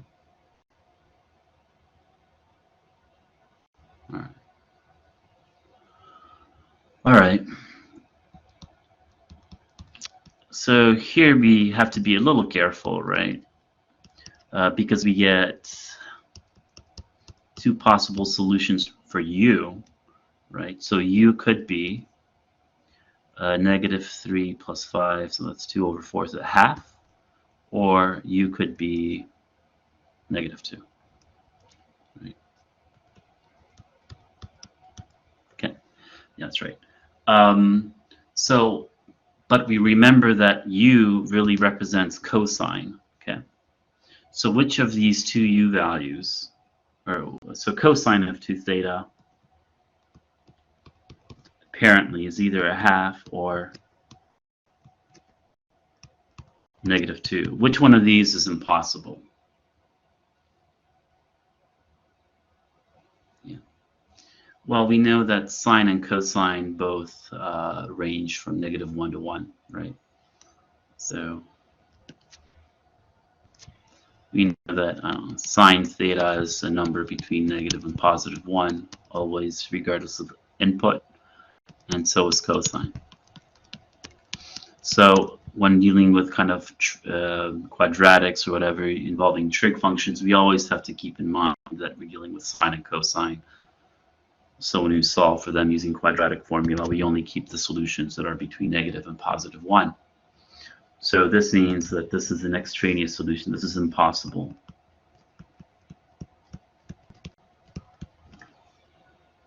Okay. And now we want to know where cosine is equal to a half. Well, I should say cosine of 2 theta is a half. Okay. So what we want to do is on our unit circle is kind of find arguments, right, our angles that which make cosine a half. So that's a half. So that would be pi over 3.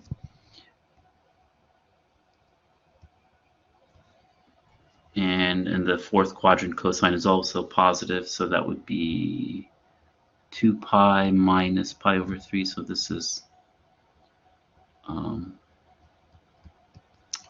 pi over 3. Okay. Now, you have to be really careful, right? Because it's the argument of cosine that has to be one of these for cosine of 2 theta to be a half. So we see that 2 theta is pi over 3 or 5 pi over 3. So it's not theta, but rather the argument of our cosine function. And then we could keep going, right? If you take pi over 3 and you add 2 pi to it, you would get 7 pi over 3. Take 5 pi over 3 and you add pi to it, you would get 11 pi over 3, and so on. So we have infinitely many solutions, at least positive.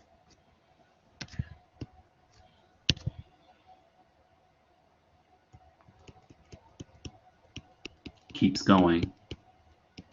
And sometimes you kind of list more than you think you need, because when we solve for theta, and we can solve for theta by dividing both sides by 2. So theta, 2 times theta has to be one of these angles, right? But if you divide by 2, then you figure out what theta has to be.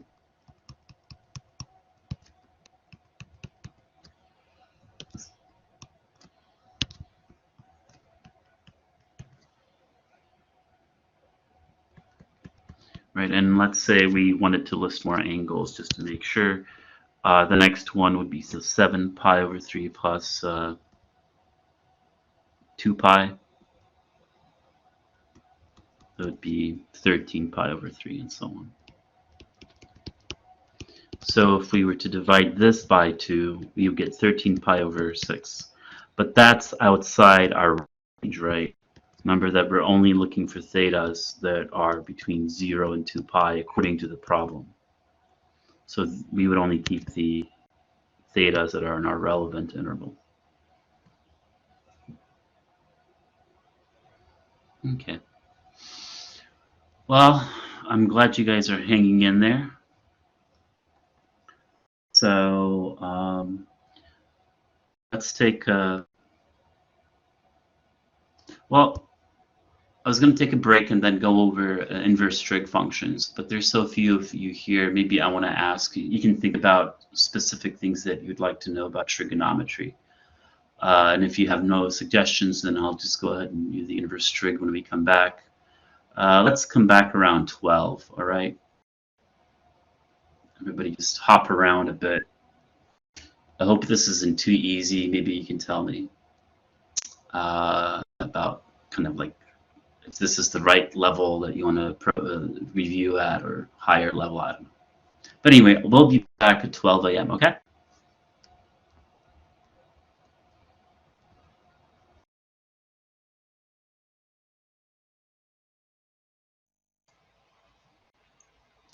All right, it's 12 p.m. We're back. The only thing I'll mention more about this problem is that you probably want to try it.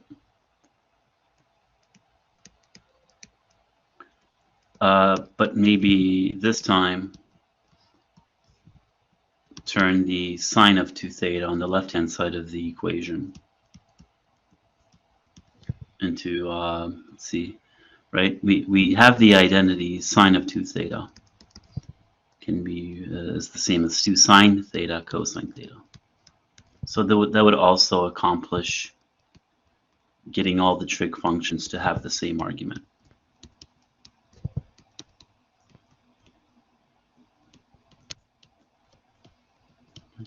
So maybe expand this and then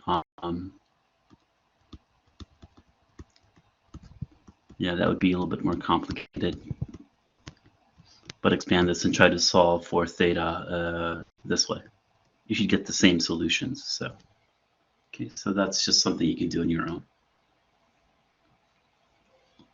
All right, check 1, 2. Can you hear me? Yeah. Okay. Great. All right.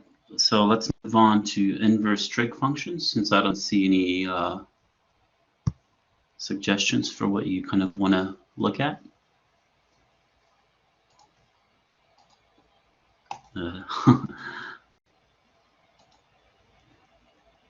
Okay.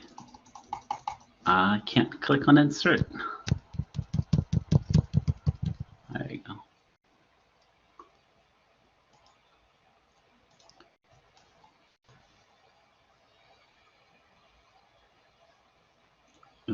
Where is it? 1 second.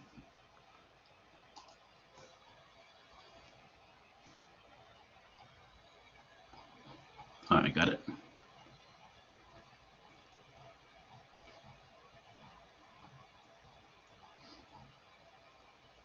So we're going to look at arcsine first.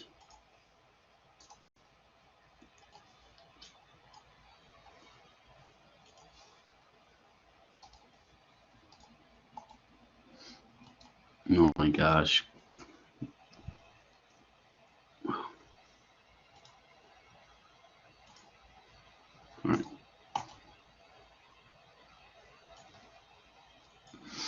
Okay, so let's look at a graph of sine. We see that the domain of sine is all real numbers, first of all.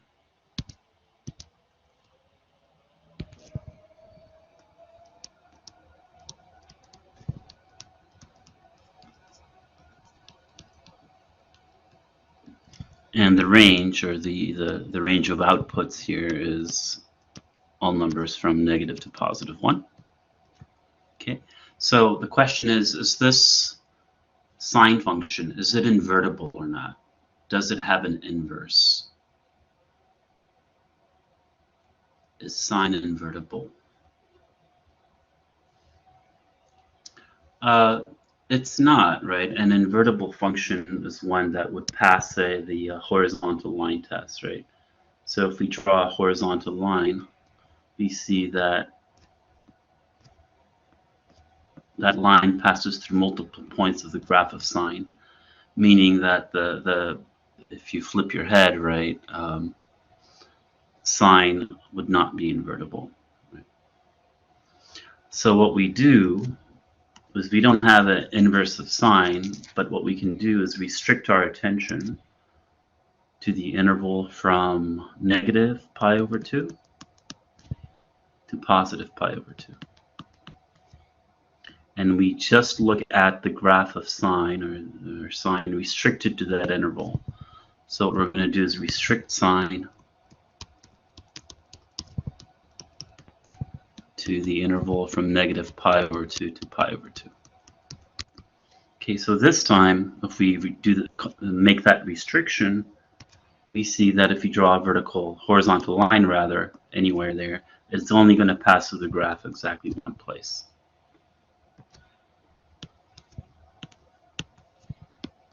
Okay. So then our function restricted to that interval from negative pi over 2 to pi over 2 now is invertible. And the inverse we're going to call arc sine.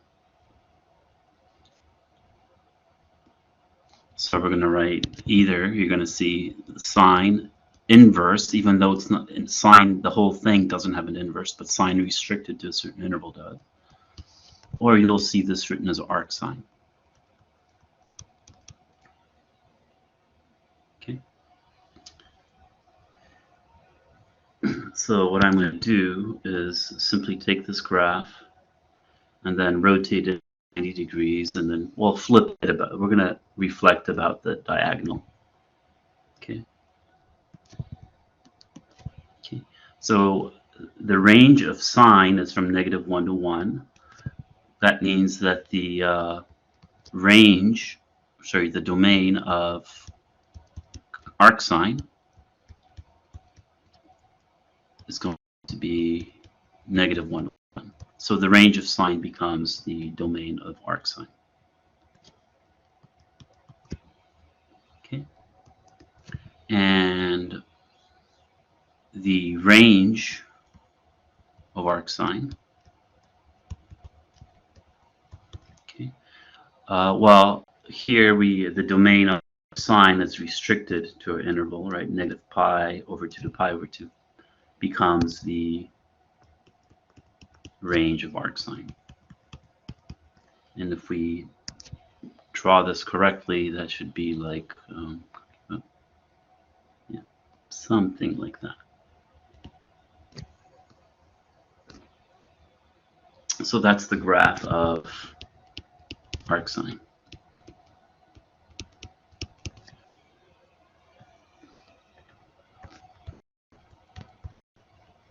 Okay. In terms of a unit circle, so now I'm just drawing a unit circle. That means that arc sine of a number between negative 1 and positive 1 always returns an angle. That's from negative pi over 2 to pi over 2. So we always get an angle that's either the first or fourth quadrant. And if it's in the fourth quadrant, it's considered negative. Yeah, the range is from negative pi over 2 to pi over 2.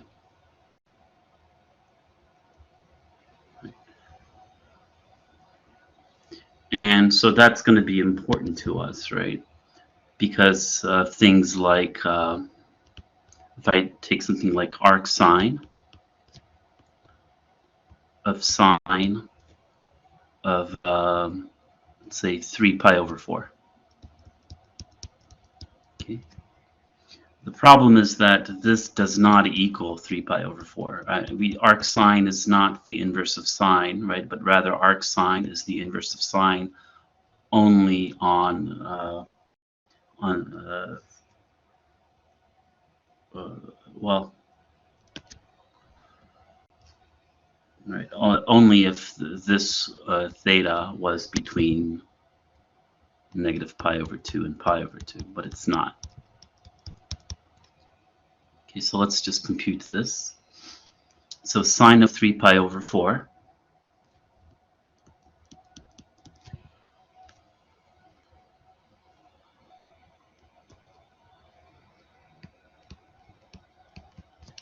is positive square root of 2 over 2.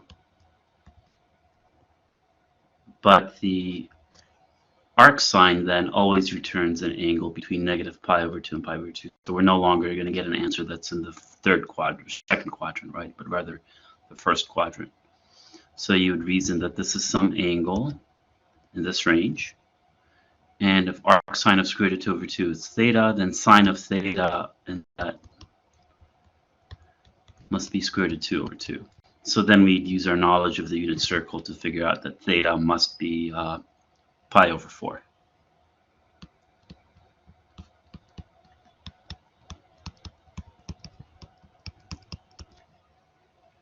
Okay.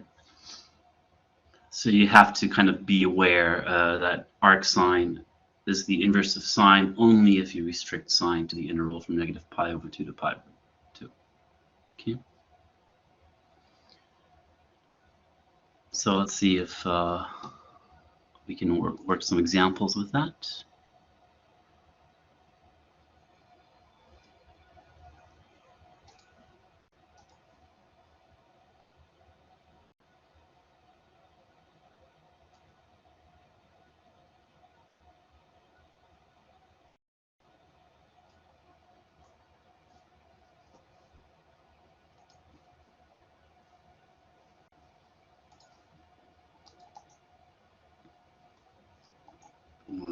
Okay.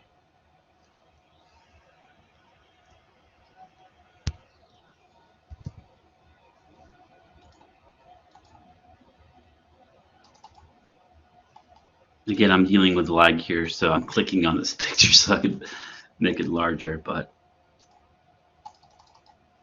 there you go.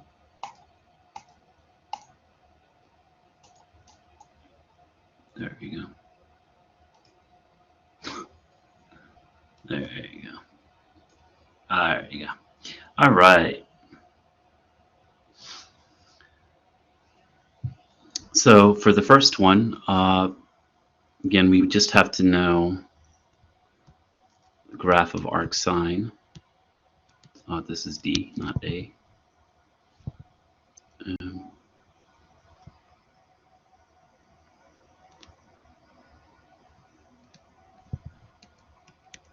So the range of arc sine, sorry, the domain is between negative 1 and 1. The range is between negative pi over 2 and pi over 2. So arc square root of 2 over 2 is positive. So arc sine of square root of 2 over 2 is some angle that's between 0 and pi over 2. And so let's say arc sine of square root of 2 over 2, well, we already did this one, is theta. So we reason that sine of theta, and we already know theta is in the first quadrant. Sine of theta is square root of 2 over 2, so theta must be pi over 4. Okay, I didn't draw it very well, but okay. And then we know that sine of pi over 4 is just square root of 2 over 2. In fact, this is true in general. If you have sine of arc sine of some number between negative 1 and 1, that does give you x. Okay. The problem is the other way around. If you have arc sine of sine, that's not necessarily x. It could be. Okay. So now let's look at part E.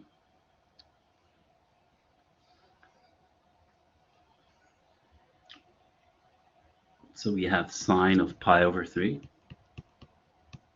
So using our unit circle, pi over 3 is in the first quadrant. 3.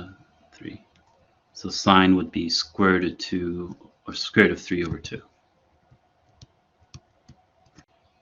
Okay. So then arcsine of sine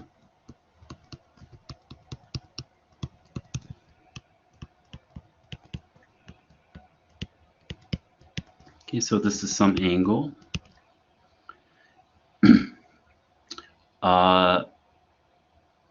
So we see that angle has to be in the first quadrant, right?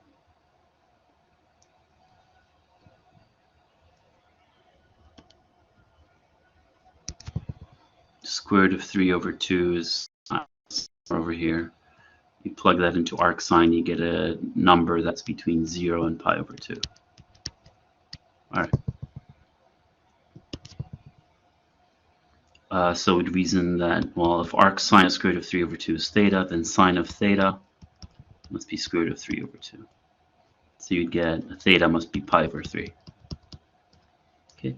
So in this example, right, arcsine of sine of pi over 3 is equal to pi over 3.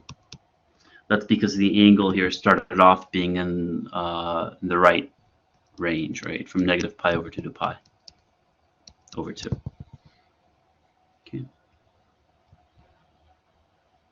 But part F,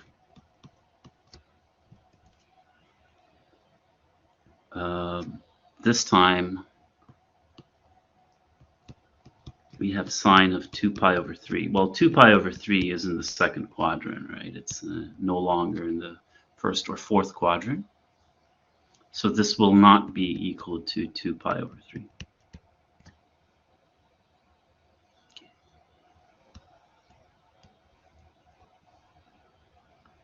So we have the first third of pi, the second third of pi, so 2 pi over 3. Okay, so we see that sine, the y-coordinate, so it would be positive. That's the bigger length, so square root of 3 over 2.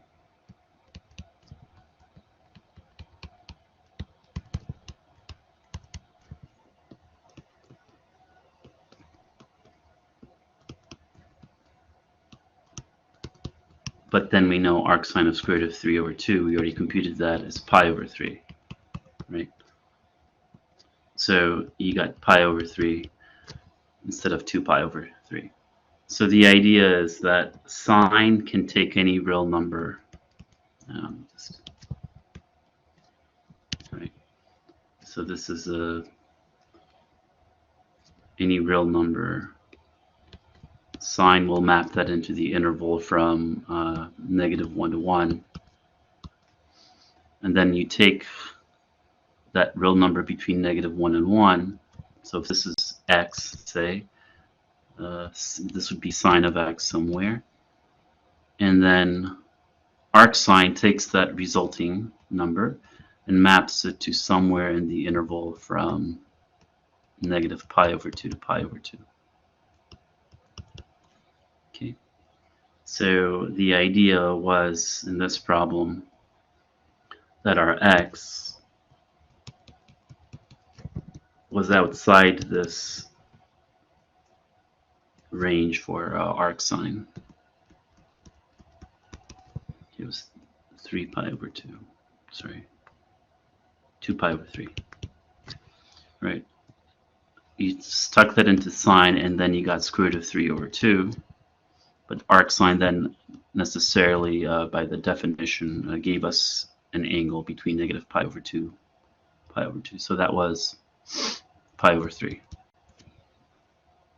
Okay.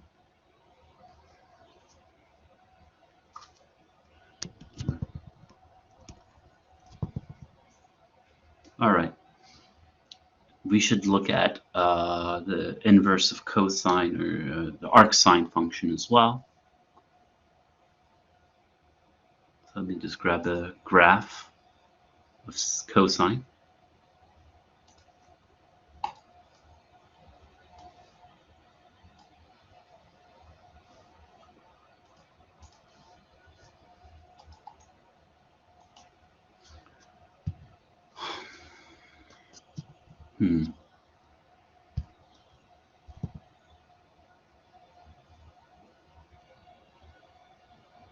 Well, it's thinking about something. Okay. Did it do it? Yeah.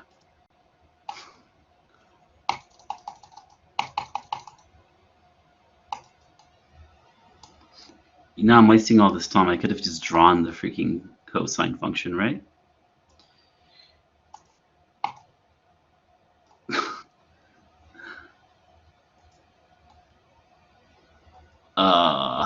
All right, my computer is rather stuck at the moment, so forget that. We'll just draw cosine. How about that?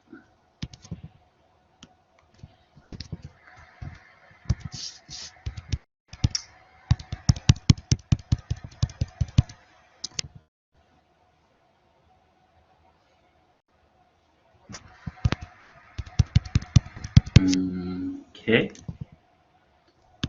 Sorry, folks. I'm trying. My laptop is non-reactive at the moment.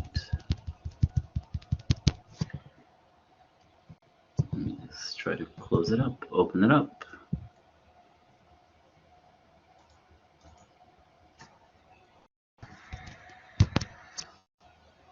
Okay, I'm just going to close my OneNote for a second.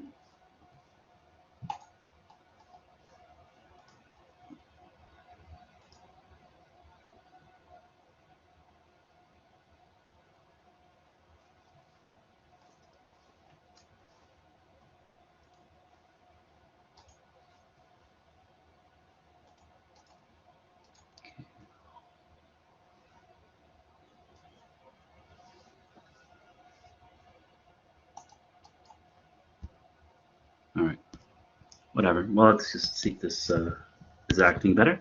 Anyway, we have cosine. So that's it's an even function there.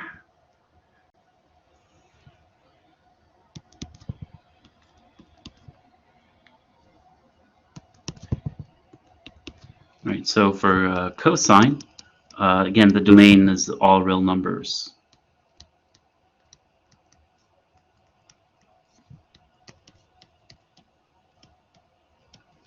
Okay, and the range is always, well, the output is always a number between negative and positive 1.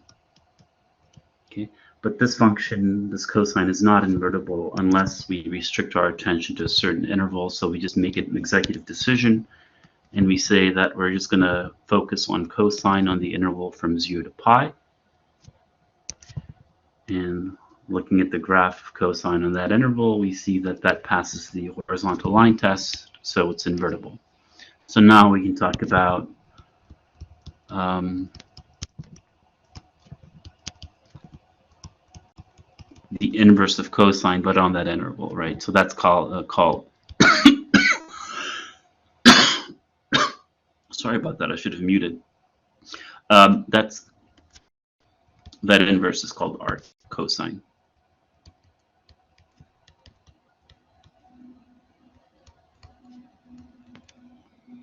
So the domain,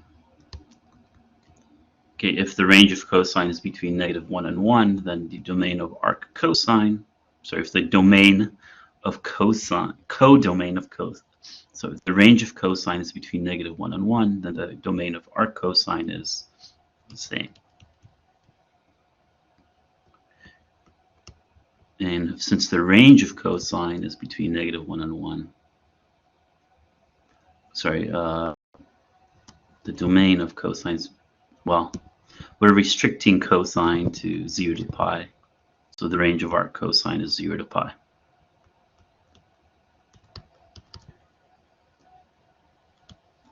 Inclusive there. Okay. So now let's sketch a graph of arc cosine.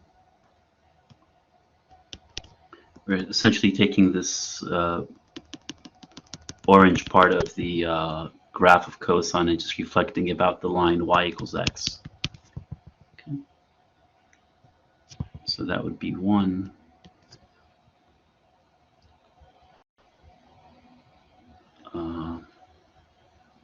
-1.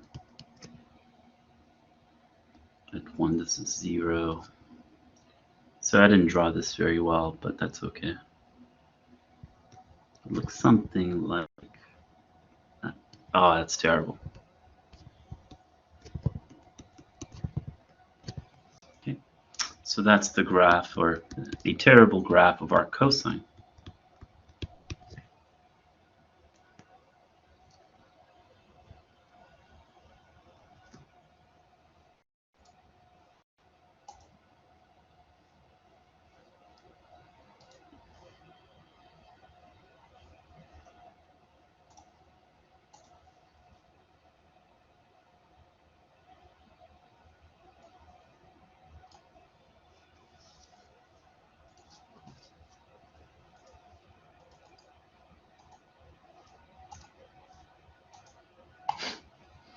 There we go.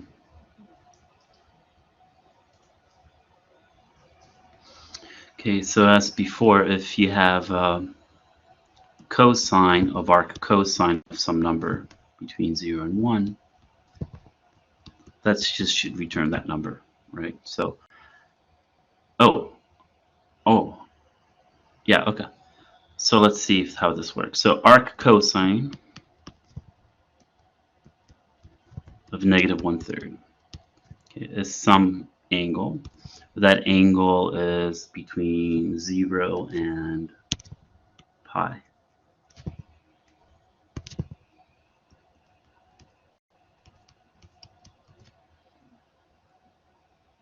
So we can reason that, okay, well, so there is a problem, right? That's not a nice angle, negative 1/3. So what can we do?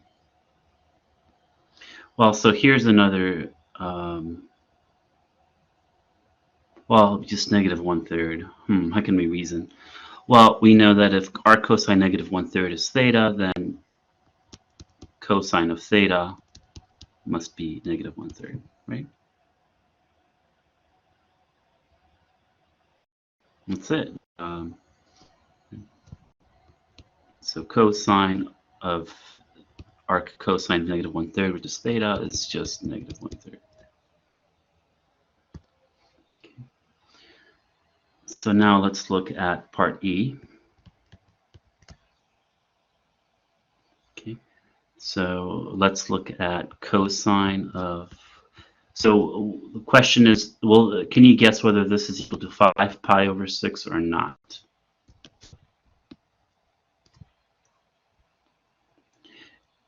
It will be, because 5 pi over 6 is an angle that's in the range of arc cosine. It's between 0 and pi. Okay.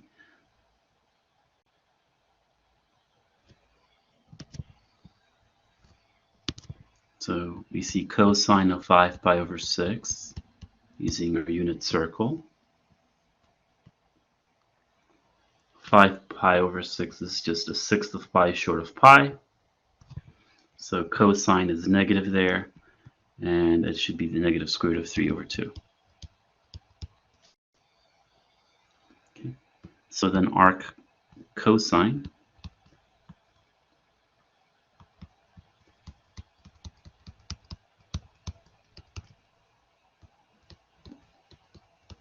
of negative square root of 3 over 2. Well, here's negative square root of 3 over 2 somewhere. You want to plug that into arc cosine, and you're going to get a number out that's in between 0 and pi. So that has to be 5 pi over 6. But we can always compute that, right? So we know theta will be between 0 and pi, because that's the range of arc cosine. So if arc cosine of our number is theta, then cosine of theta must be negative square root of 3 over 2. And again, we just use our knowledge of the unit circle to get that this must be 5 pi over 6. Right. So that turned out to be the same because the angle was in the range of arc cosine in the first place, which is not the case for part F. Right. So this angle is negative. It's outside the interval from 0 to pi. Okay. So what is cosine of negative pi over 3?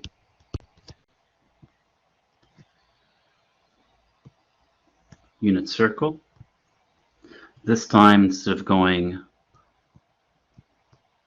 positive pi over 3, so that's counterclockwise, we're going to start at the positive x-axis, and then, because it's a negative angle, we're going to go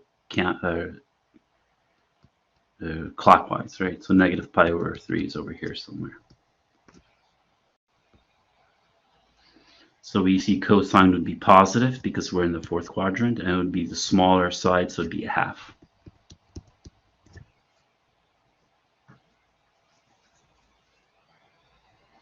Okay. Then we look at arc cosine of 1/2. Okay. Looking at a graph of arc cosine.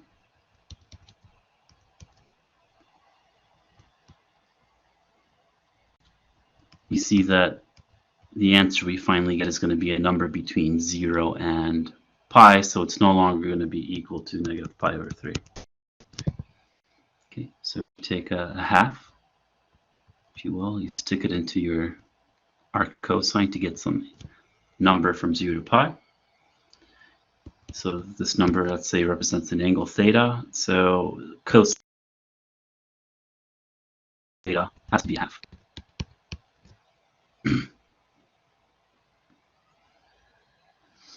And where's cosine equal to a half? Remember, we're only paying attention to this angle from 0 to pi. Okay, so cosine would be a half, only in here cosine is negative half, so this is positive half, so it must be pi over 3.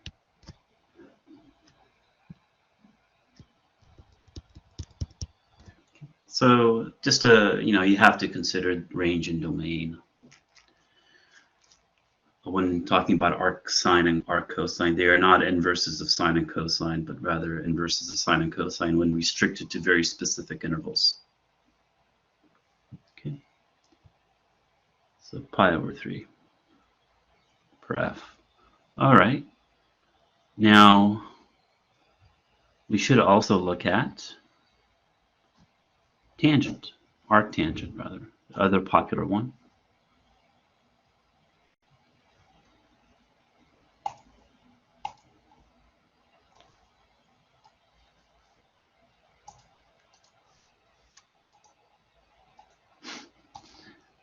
All right, let's see.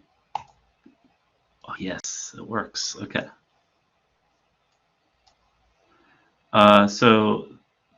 So arctangent also doesn't pass the horizontal line test. It's not invertible as it is. Okay, I guess that's good enough. Okay. So, and we know that tangent has vertical asymptotes at pi over 2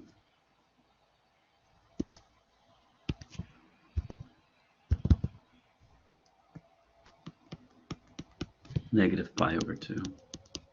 Right, we get these vertical asymptotes. And it has a period of pi, so the asymptotes will repeat. Pi over 2 plus pi, 3 pi over 2, and so on. Wait a minute. That's not the graph of arctangent. Ignore that. That's the graph of tangent. Do everything right except one thing, right? Okay. Okay. So since this function is not invertible, we would just have to pick one of the periods of tangent. So obviously, conventionally, we just take the one from negative pi over 2 to pi over 2. And we just focus on the function there. Okay, so we're going to restrict tangent to this open interval. We can't include the vertical asymptote values, right? And on that interval, then tangent has an inverse, right? Passes the orange part, passes the horizontal line test. So we're going to say that arctangent has a domain. Well, the domain of arctangent is just the range of tangent, so it's all numbers. The range of arctangent is just the domain of the tangent. It's the restricted domain from negative pi over 2 to pi over 2. Okay. And if we wanted to graph the inverse, we just take that orange graph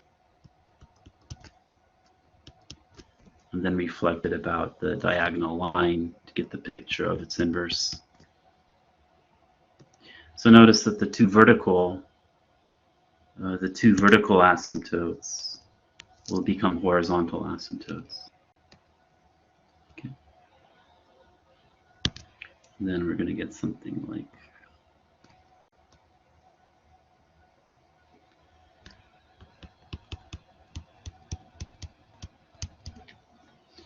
and in terms of calculus, because calculus is a study of like the limiting process, notice the limiting behavior here as x goes to positive infinity.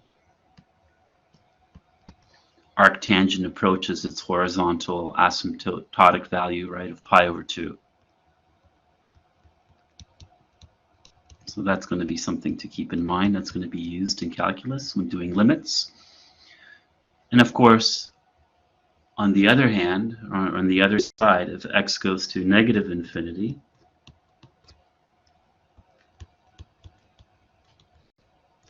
arctangent will then approaches this asymptotic value, right, namely negative pi over 2. Oops, I shouldn't say equals, that's a limit. So this goes to negative pi over 2. Okay. So I'll just mention that. And then we can do some problems. Okay, yeah. So here I'm just going to introduce it. Maybe we won't do all of these. I'll probably do number 7 here.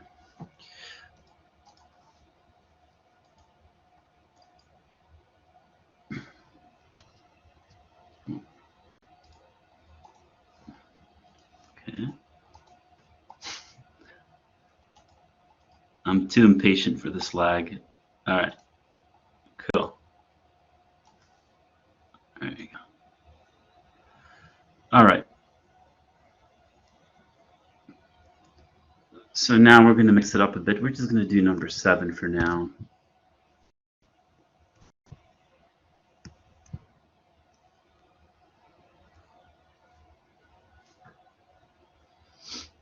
Okay. So we want to express cosine of arc sine of 5x as a function of x. Okay. So this says use a right triangle. Well, what do they mean? Okay. Well, we see that arc sine 5x. Well, okay. Let's just say that this is some angle, right? So first of all, this angle, because we have to consider the domain of arc sine,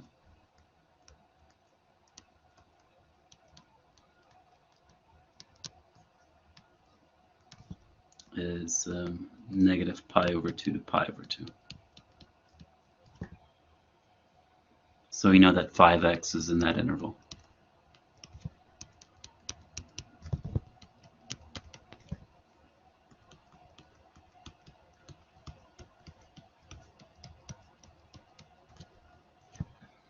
Okay.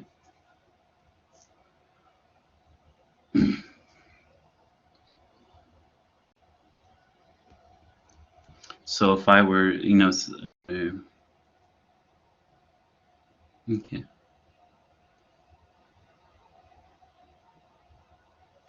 Well,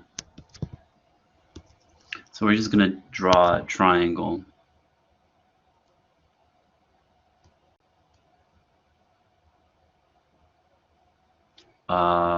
I did something bad. I don't know what it is. 1 second. Let me just I'll definitely delete this part from the video. So I didn't mean to say domain, right? I meant to say range. The range of arc sine.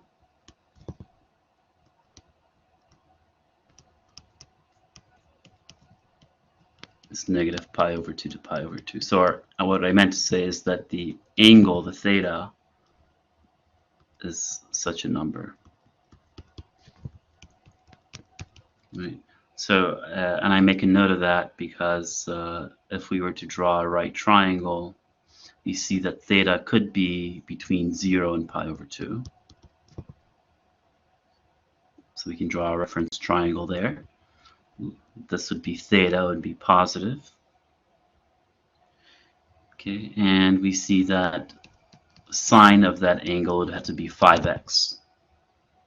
Okay, so since sine is equal to opposite over hypotenuse, we can assume that the hypotenuse is just length 1.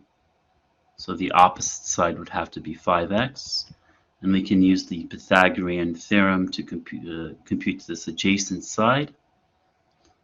So 5x squared plus adjacent squared is hypotenuse squared. So solving for the adjacent side, we would get, notice it's positive, right? Because we're in the first quadrant, so this length would be positive. Okay. All right. So now notice that if theta were negative, one second, our reference triangle would look like that, and theta would be negative.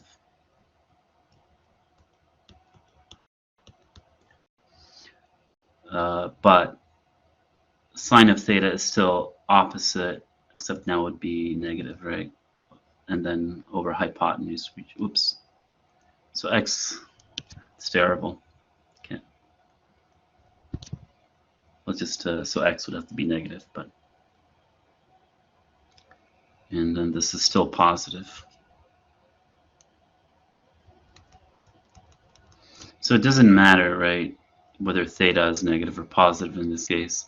Cosine of that angle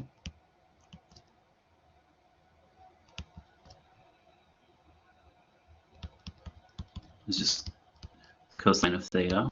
We can just use either triangle, and cosine is adjacent divided by the hypotenuse. So in either case, we get that expression. Okay. So that's using the aid of a right triangle, just drawing a right triangle, right? And just reasoning that if arc sine of 5x is some angle, then that cosine of that angle has to be 5x, labeling our triangle using Pythagorean theorem to complete all the sides, and then reading off cosine, or whatever trig function of theta we want. Okay. But we can also use Pythagorean trig identities. Okay. And the one we want to use here is cosine squared theta plus sine squared theta is 1. All right.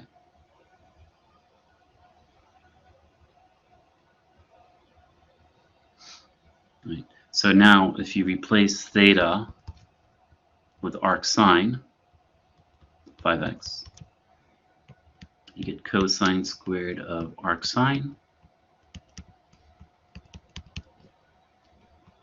and then sine squared of arc sine.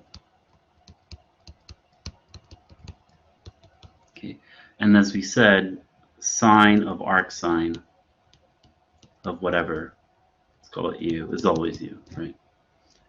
It's the other way that might not be true. So arc sine of something might be equal, but not necessarily equal to theta.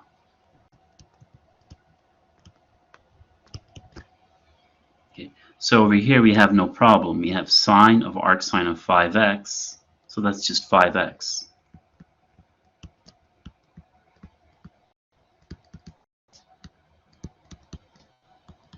That's being squared, so that becomes 25x squared.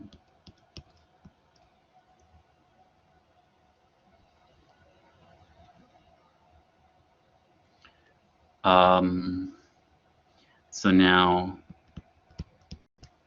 we ultimately wanted to solve for cosine of arc sine of 5x. So let's try to isolate it on one side. We have to take the square root of both sides. And so here you'd get that cosine of arcsine.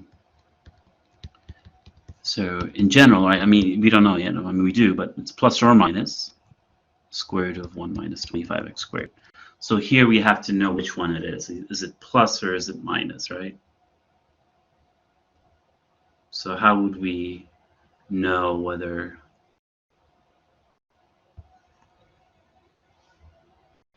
Well, so here we would have to know that arcsine...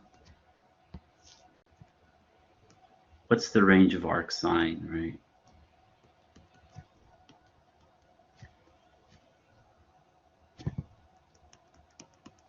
Arcsine always returns an angle, so to speak, in the first or fourth quadrant. So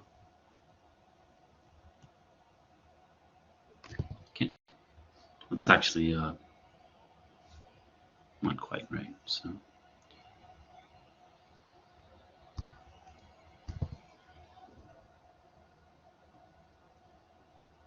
well, whatever. Okay. But since arcsine always returns a number between negative pi over 2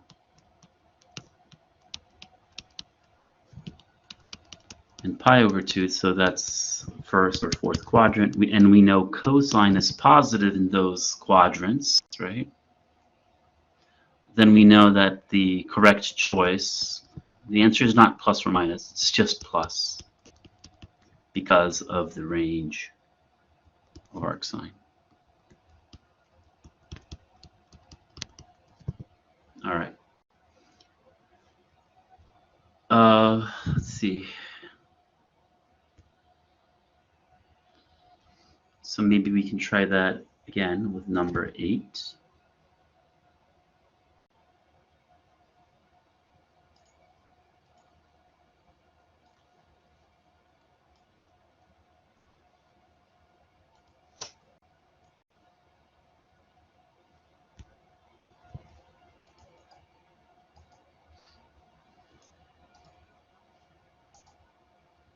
Let's zoom in. All right.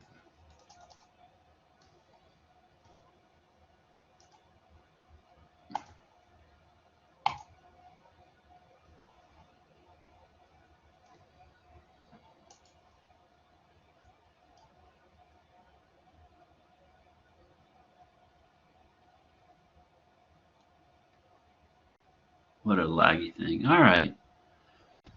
So again, we want to be able to rewrite this as just as an algebraic function of x. So, you know, addition, subtraction, multiplication, division, square roots.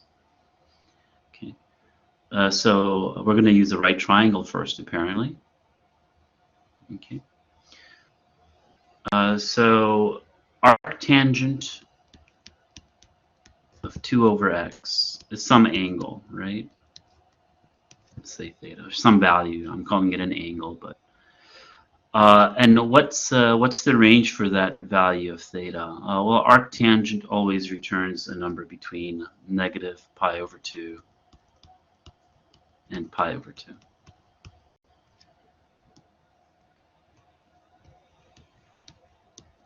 Looking at a graph of arctangent to help me remind myself.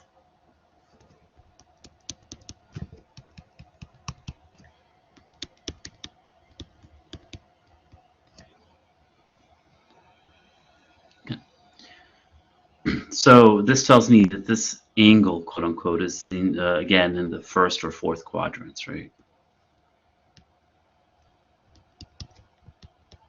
First or fourth quadrant. And now that's we exclude the, okay, so we're somewhere in here. Okay. So let's draw a right triangle. Let's say theta is positive.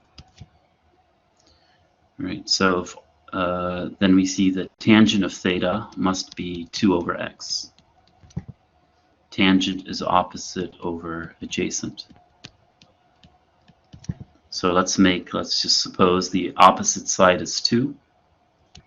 The adjacent side is x. So using Pythagorean theorem, we see the hypotenuse can be completed.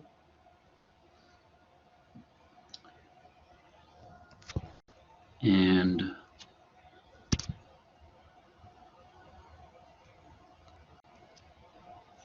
even if theta were, so this is x. Okay. So then sine of theta,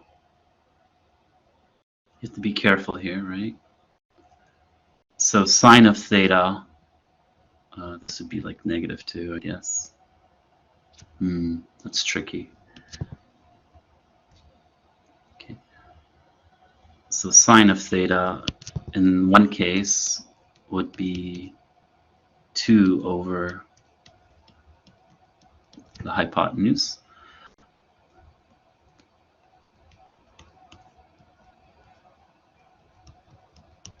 But if theta is negative,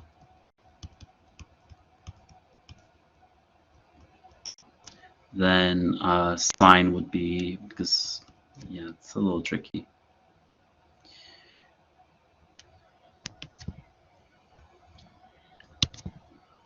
Sine in the fourth quadrant is negative, right? So sine of theta be -2 over the hypotenuse.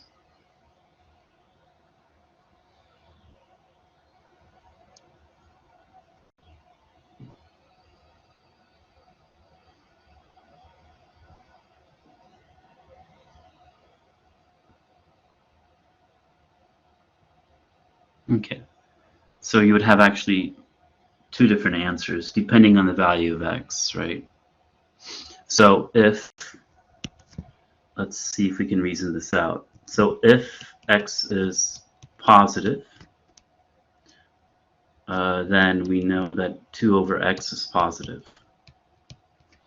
Okay, so our argument of tangent would be somewhere on the positive axis, and so arctangent would be a positive number.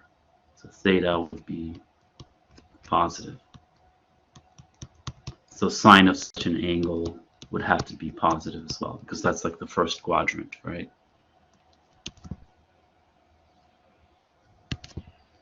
If on the other hand, x is negative, then 2 over x is also negative. So that means the argument of our arctangent function is a negative value. So arctangent would return an angle that's negative. So sine would have to be negative here, since we're in the fourth quadrant. Okay.